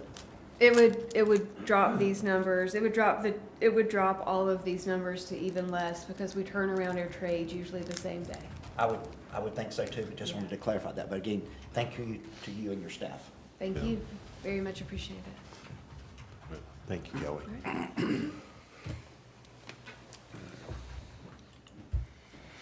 That brings us to committee reports, and I'll start with Commissioner Sanders. Bob, anything to report? No reports. Where are we with the shoreline? We actually got denied our grant. So, isn't that correct? Did we get, yeah, but. We just found out this week. Yeah, just found out this week, but town manager said that they are looking at some other possibilities to check on some other grants. Okay. To try to keep moving forward. Very good, thank you. Commissioner Burns. Jeanette's Peer Advisory Council, we had some trouble trying to come together on a date, but we're actually meeting on Monday at 8 o'clock in the morning for our meeting, so I'll have a report next time. Okay, very good. Commissioner Sears. Nothing to report from tourism or housing. Okay, all right. Thank Still you. no word on the housing. Okay, yep. Crickets. Cricket. All right. Commissioner Lambert, we look forward to getting you on some committees to report. All right. The next item on the agenda is that we have an appointment to the Town Planning Board created by the vacancy created by our newest commissioner. So we are grateful for our commissioner, but we need to fill that position. You had a list of candidates before you, and so I'm wondering if anyone has a thought or wants to make a motion. No. I do, but just a point of clarification. Somebody had reached out to me and was interested in the planning board and actually said that they applied. If their name's not on here, I understand it's because they did not meet the time frame. Just a point of clarification. Yes, okay. Understanding that, I would make a motion that we appoint David Thompson. All right, is there a second to that? Second. We have a motion and a second to appoint Mr. Thompson. Any discussion? Hearing none, then all in favor signify by saying aye. Aye. Opposed? All right, thank you. Look forward to welcoming Mr. Thompson to the planning board. Next item on our agenda is a resolution authorizing a water resource development grant, and I see the town engineer moving toward the podium. Good morning, Mayor and Commissioners. Included in your board packet is a resolution to file an application for a water resources development grant. This is really trying to leverage some existing grants that we recently received, and that was for the two Lassie grants for South Old Oregon Inlet Road for project area number 12 and number 13. Project area number 12 is in the area of Junco Street. Project area number 13 is in the area of Dare Drive. And so just to recap what those two projects entail is that it implements new infrastructure along the roadway to be able to collect roadway runoff and floodwaters and then pump from each one of those locations. For project area number 13, it's to pump to an infiltration area to the north end of Fire Station 21. And for project area number 12, it's to pump to a dune infiltration system here in the area of Junco Street. What we have up here on the screen is an aerial overview of the Junco Street beach access. See if I can direct my cursor. We'll have along the roadway, along the eastern right-of-way margin, parallel to 1243, a series of drop inlets and pipes that goes to a central pump that will then pump to a, there we go. And we will have a dune infiltration system under the vehicle crossover going over onto the beach. What that infrastructure does not consider is any surface improvements. So we see the Water Resources Development Grant as a way to go ahead and leverage some of those underground improvements with making some surface improvements. There's a couple items that we're looking at. That would be the conversion of some of the asphalt parking spaces to a pervious paver type to be able to reduce runoff onto 1243. Looking at potential resurfacing of the drive aisle of that parking lot, and also the potential for remote operation for that pump station.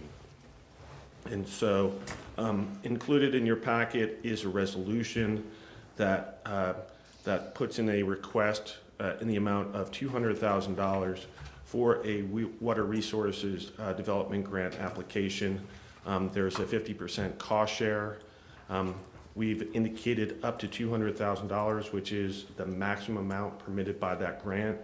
We're still working through the cost, so we anticipate that it will be less than that amount, but the town share would be 50% of that.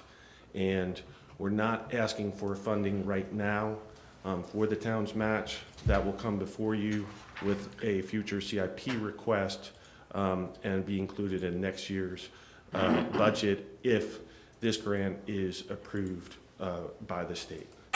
And so just to summarize, this request is to approve the resolution authorizing the town manager to execute and file an application on behalf of the town of Nags Head with the state of North Carolina for a Water Resources Development Grant. And I'll be glad to answer any questions that you may have. Any questions for David?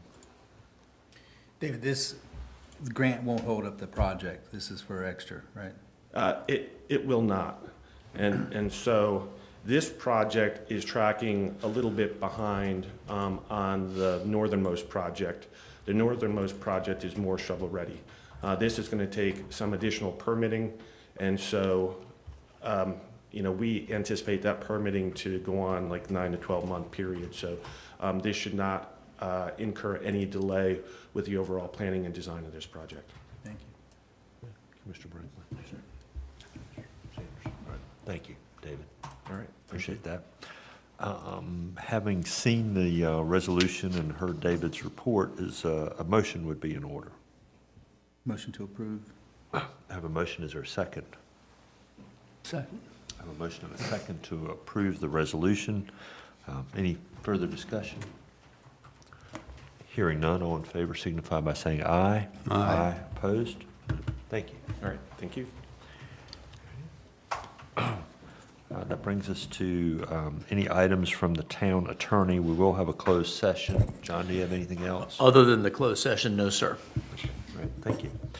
Then that brings us to the town manager, and the first item is an update on public services. So David, you do back up. All right. Over the past couple months, I've been providing an update which gives a ground view perspective of some of the improvements. And this month, we're going to take an aerial overview of some of the improvements for the public services site. And I want to thank Roberta for going ahead and coordinating this.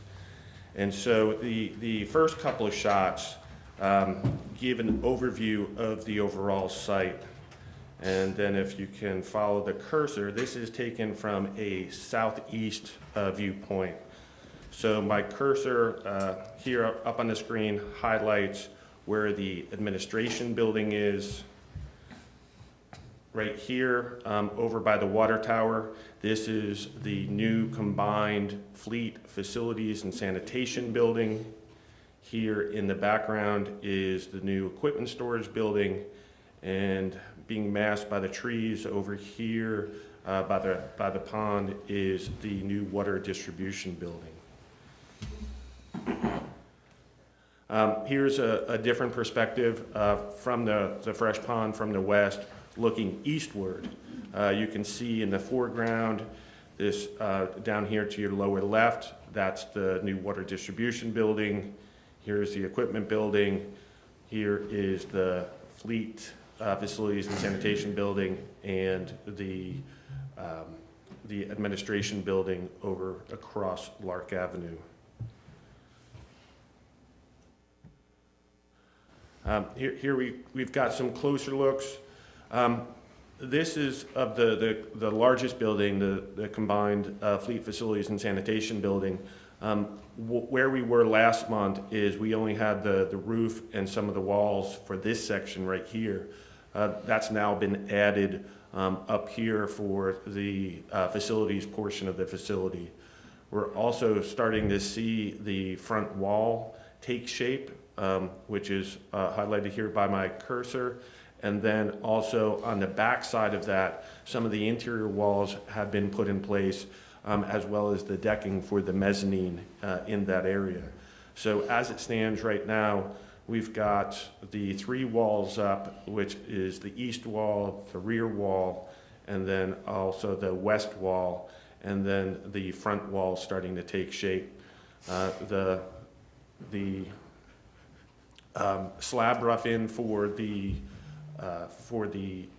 utilities has been completed, and some of the interior wall framing is currently in progress.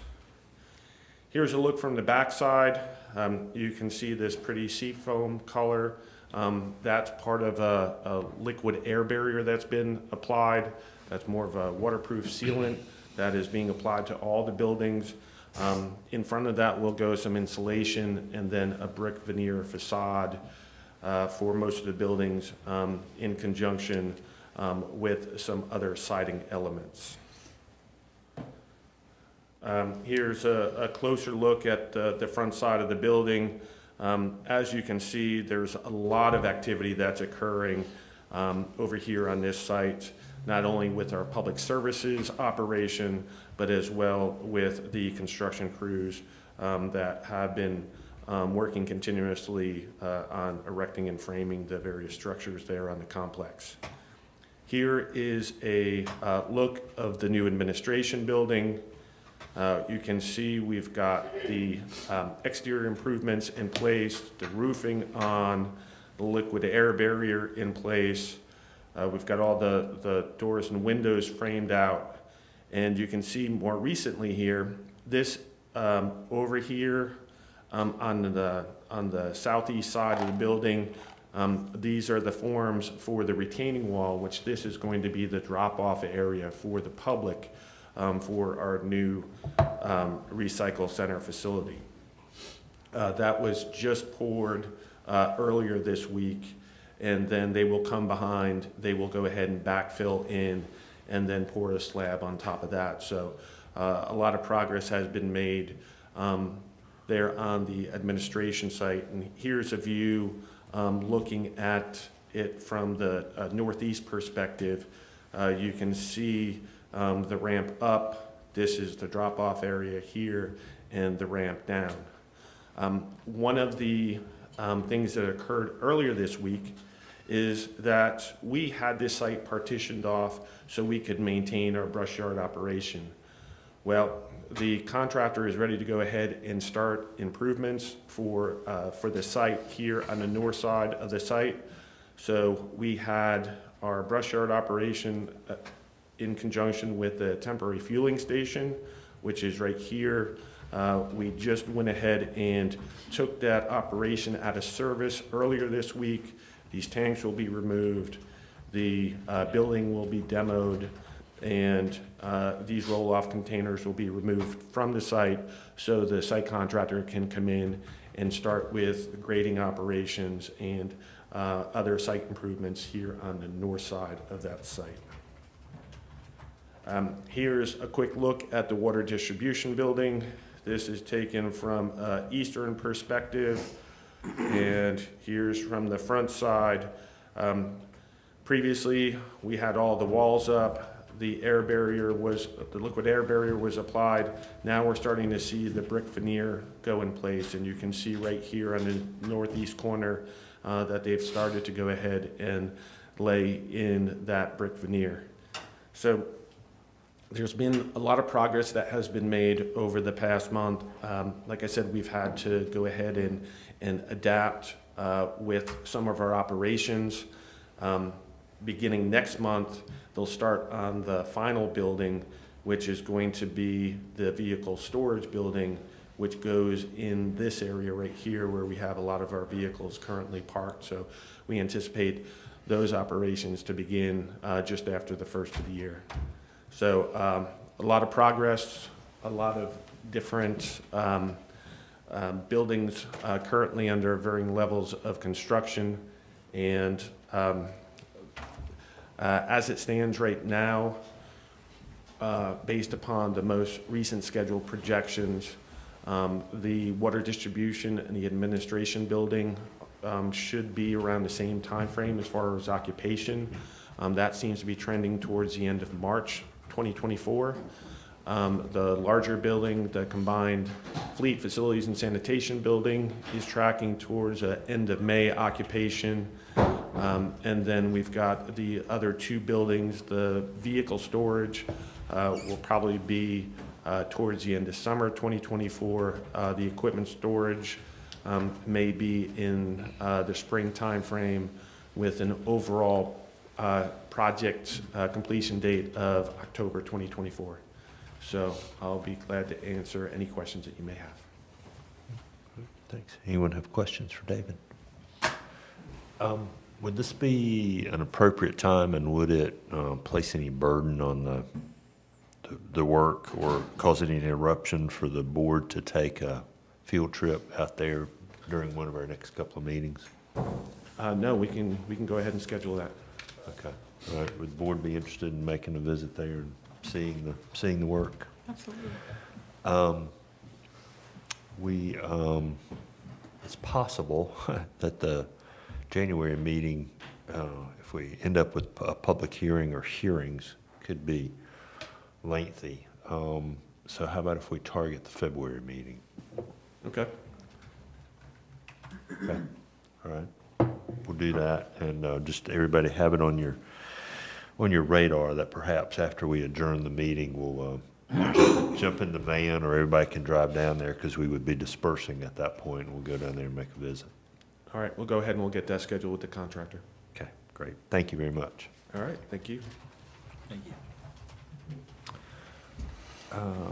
Let's see, that brings us to item K2, a request for a Town Hall Fire Station Master Plan. Andy, do you want to speak to this? Yes, yes. Let's see.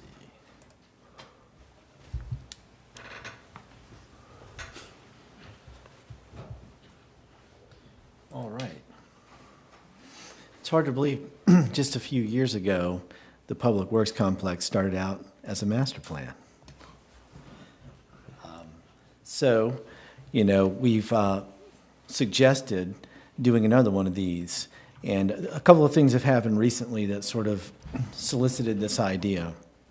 And up on the screen, we have, let's see, Town Hall is here. Can you see the cursor? Yeah.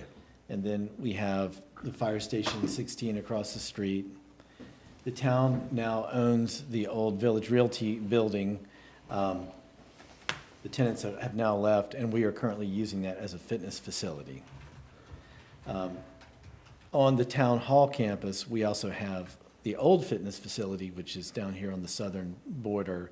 And next door to that, we have a Public Works maintenance garage, which is unconditioned space.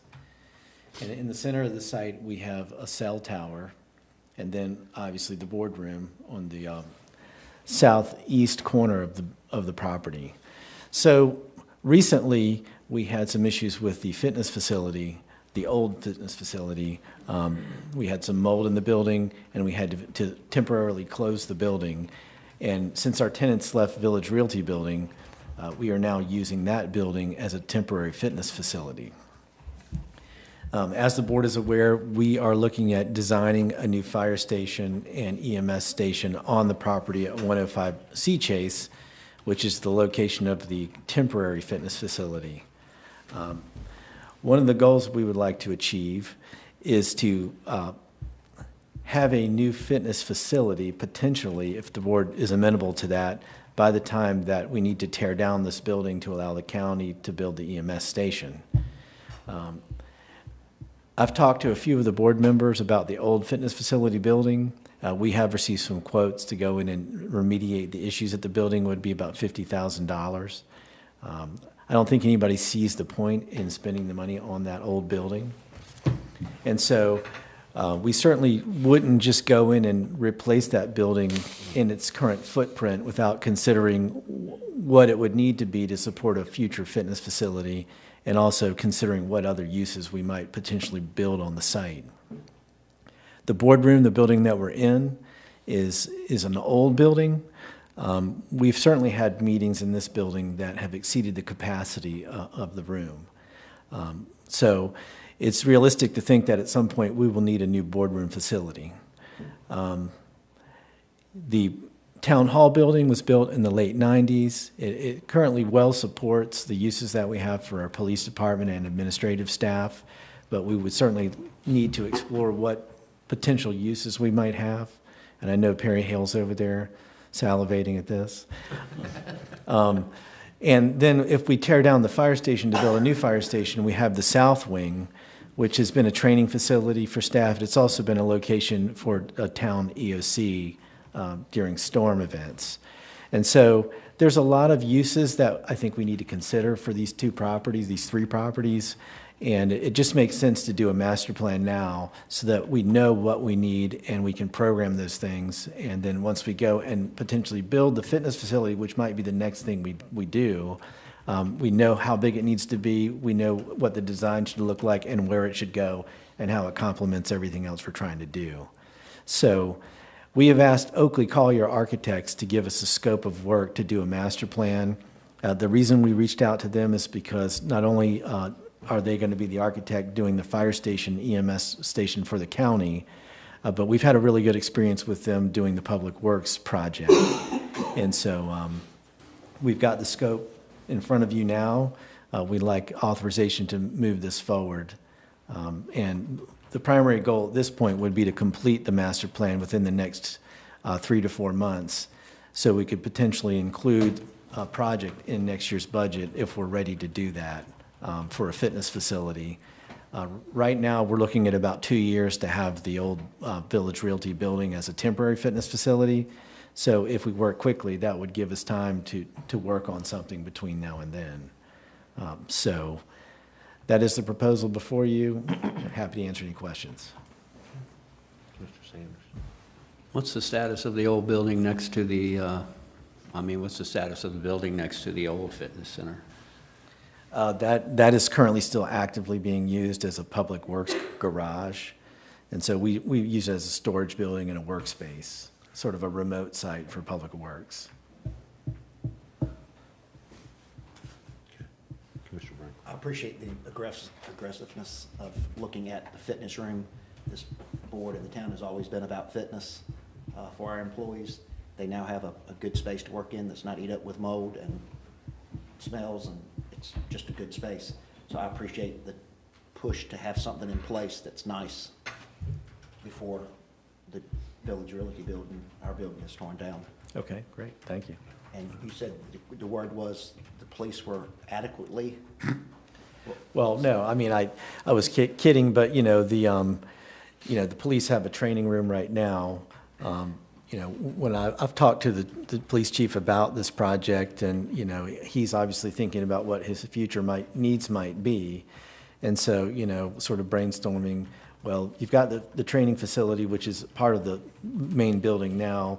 That could potentially become something else for the police, and we could also consider designing a training facility that would serve the town departments for police, fire, and other users. Taking the south wing out of service, maybe using that training facility for other police space. That could be something you build into this plan. Who knows? That's why we're doing the master plan. Yeah, we want to explore all of our potential future needs and decide what we want to do. So, thank you. Everything's on the table.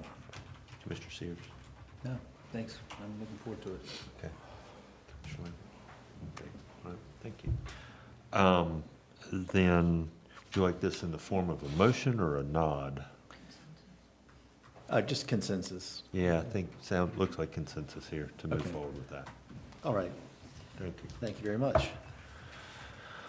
And you are going to continue with the discussion on on-site wastewater. Correct, yes. And so we first learned about this as part of a discussion with our septic health committee, and there were some changes that are fairly significant to the on-site wastewater regulations that affect the majority of the town. In order to learn more about this, Kelly Wyatt scheduled a meeting with the Dare County Health Department staff where we could learn about the changes. And they're fairly significant, and we believe that they will have a major impact on the property owners in Nags Head and could conflict with some of the town's values. And so I sent the board an email about these changes, but I can just go over them really quickly, some of the major changes. Starting January 1, 2024, what the new rules state is that if your septic system fails, you would be required to use your repair area as it was designated on your site plan when you received your original permit.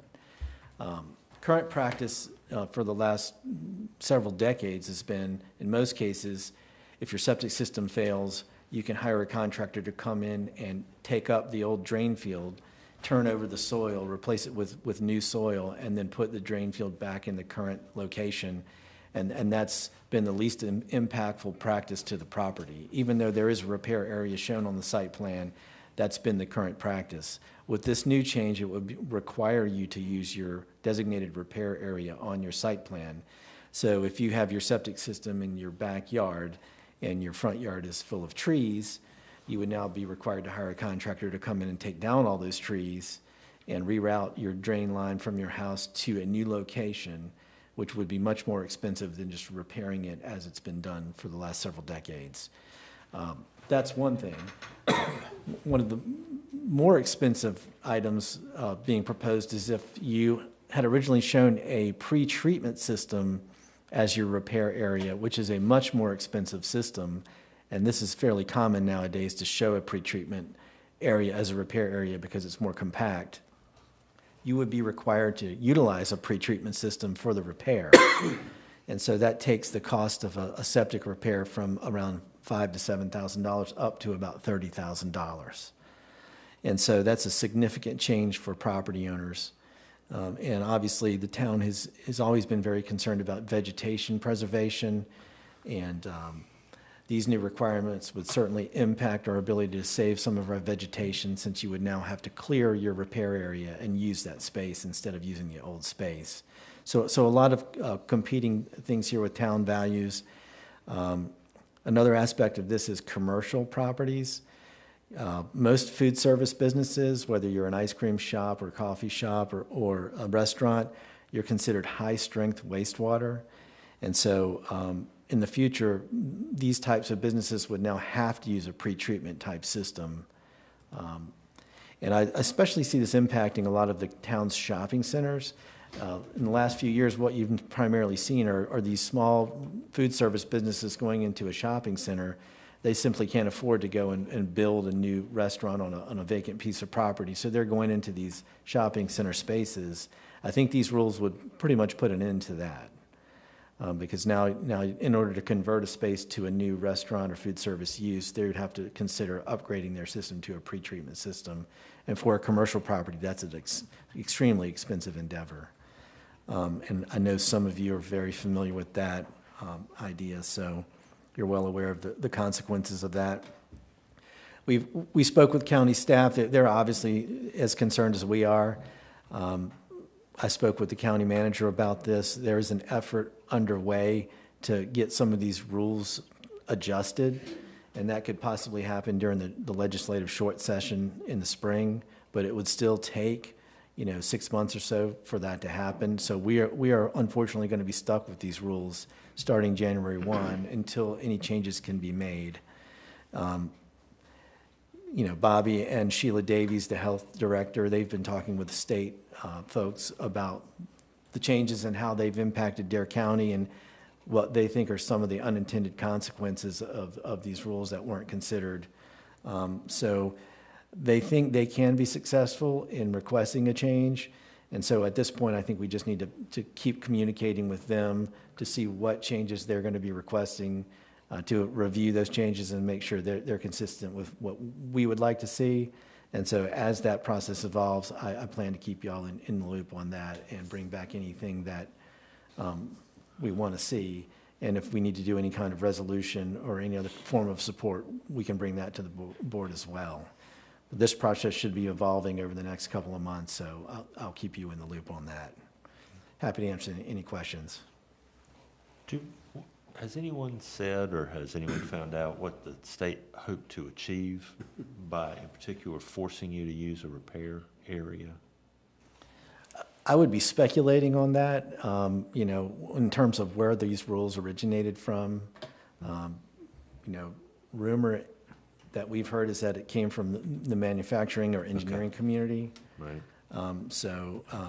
Obviously, not all parts of the state are the same. Our conditions here, our soil conditions are a lot different than other places, so the way these rules might work here could be different than other places. Yeah. I think the regulations previously allowed engineers or designers to use best professional judgment, and I think that's one of the phrases that's been taken out of these rules, and it sort of locks you into certain solutions that you could design around previously, and that's really what they'd like to reinstate. Okay.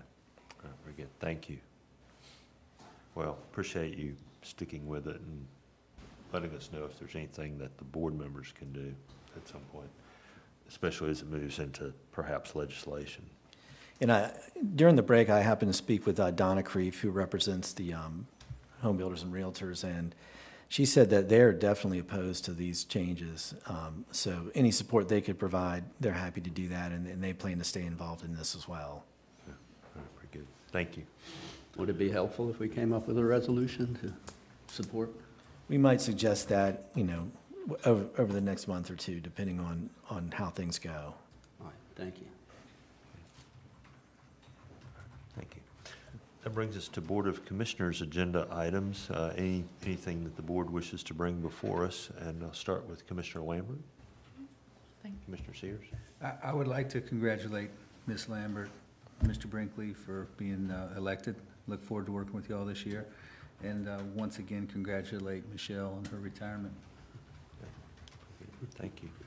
Commissioner Brinkley. Just briefly, I'd like to wish the staff Merry Christmas, Happy Holidays. I hope they get time to spend time with their family and friends.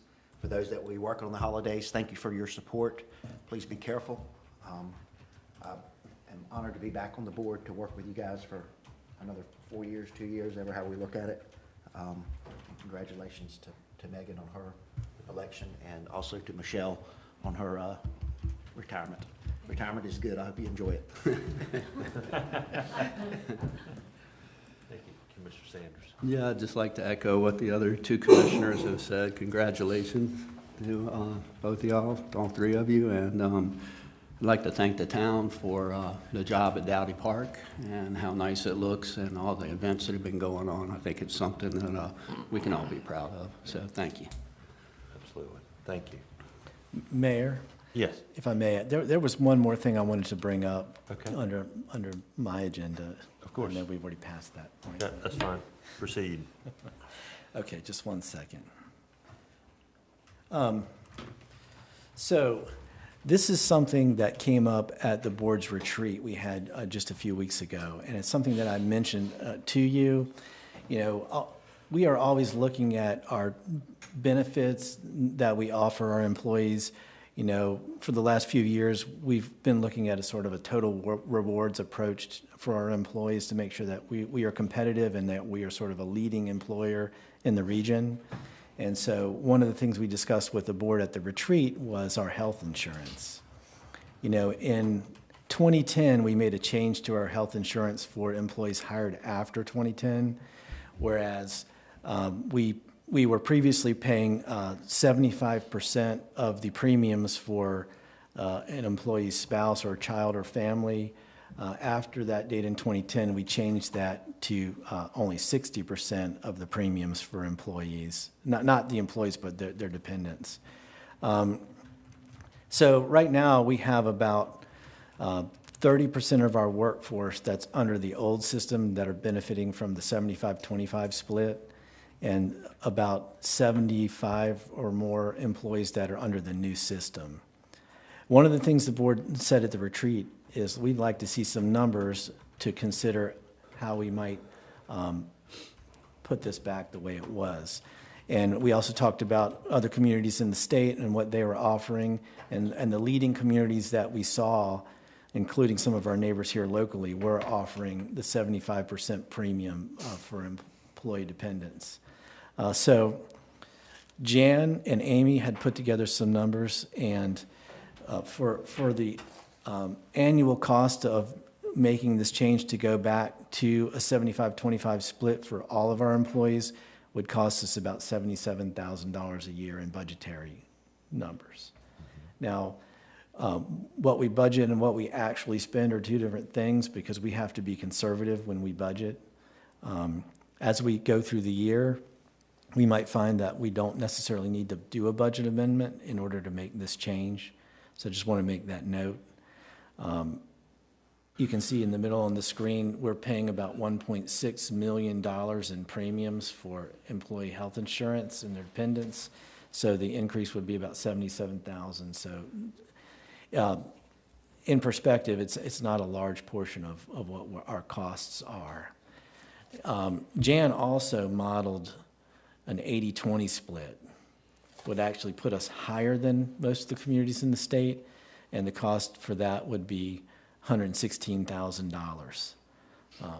The reason I'm bringing this up today rather than waiting for the budget, the board expressed interest at the retreat on considering this.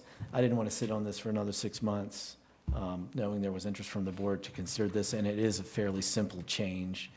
The board could suggest a change today, and we could implement this for a January payroll. And that way the employees wouldn't have to pay these extra premiums for the next 6 months.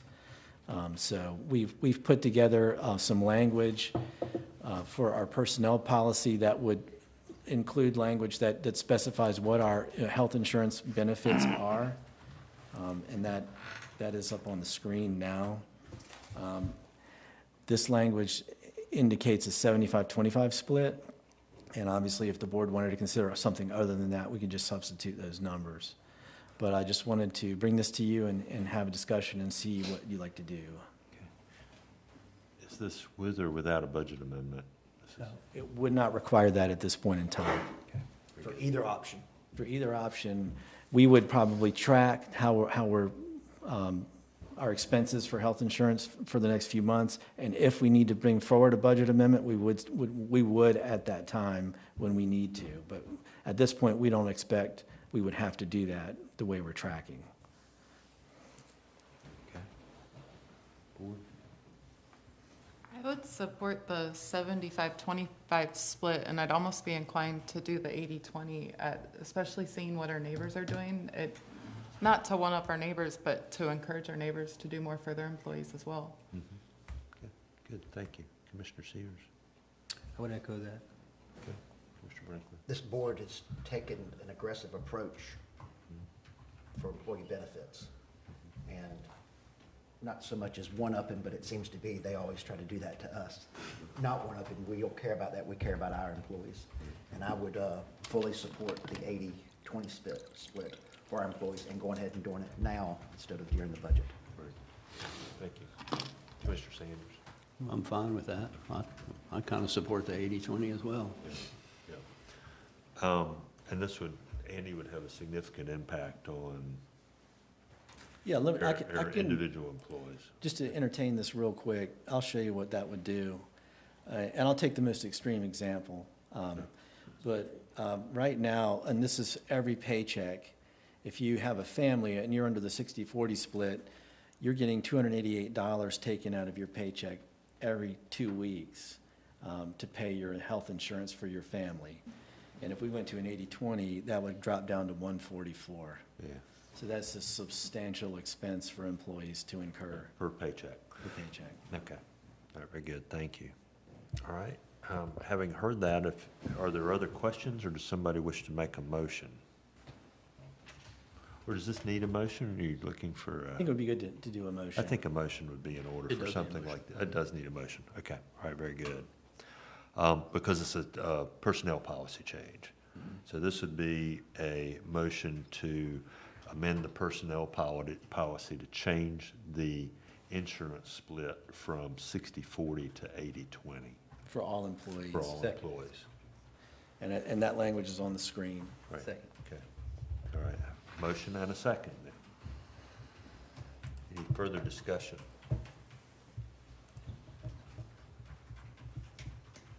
Okay. Hearing none, then, all those in favor signify by saying aye. Aye. Opposed? All right, thank you. Thank you. You know, we talk a lot about the housing issue, which is not, not on the table, and is moving slowly, but one of the things that's been said is we can pay our employees, everybody can pay your employees better, and make it easier to live here, and I think the town of Nags Head's done a good job of that. And this is another little step in the direction of compensation for our employees that lets them live here. All right.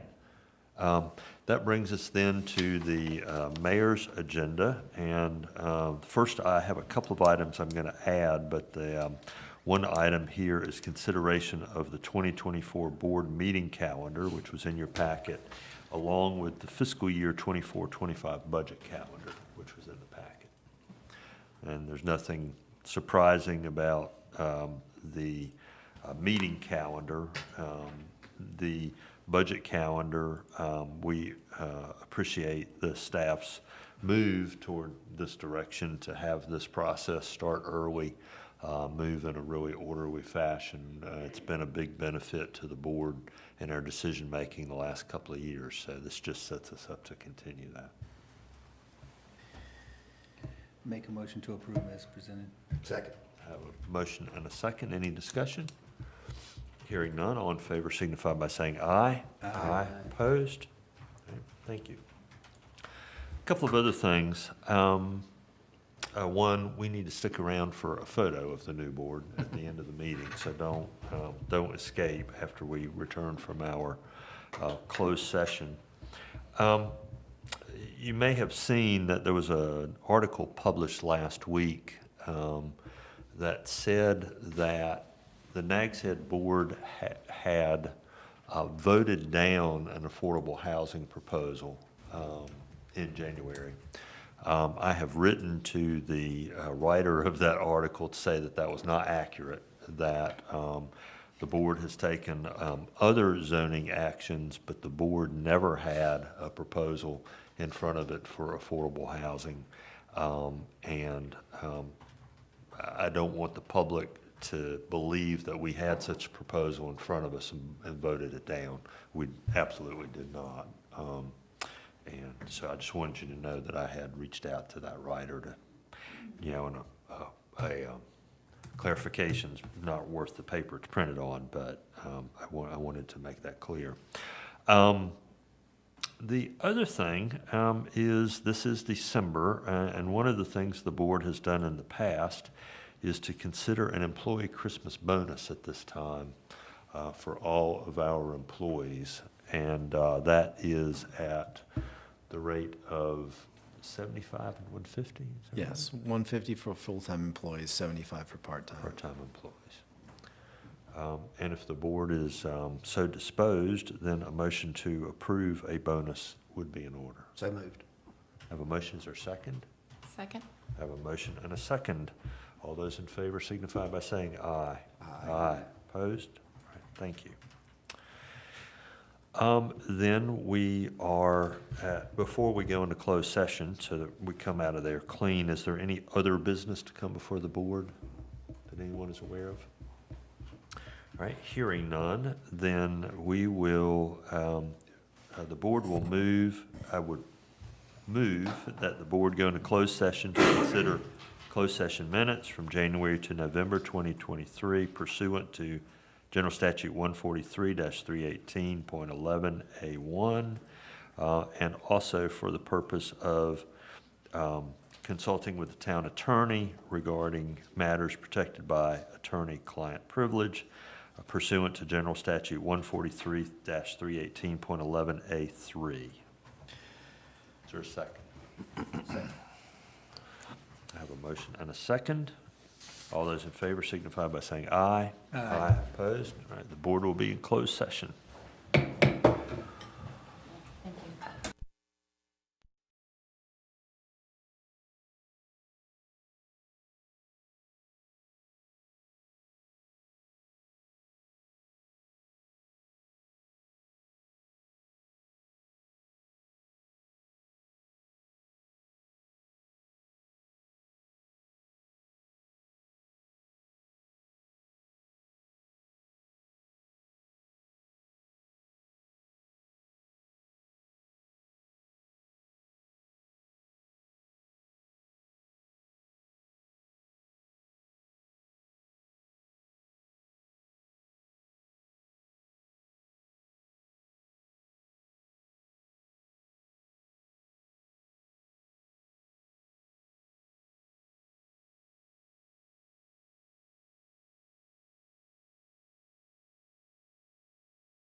Oh, we're good?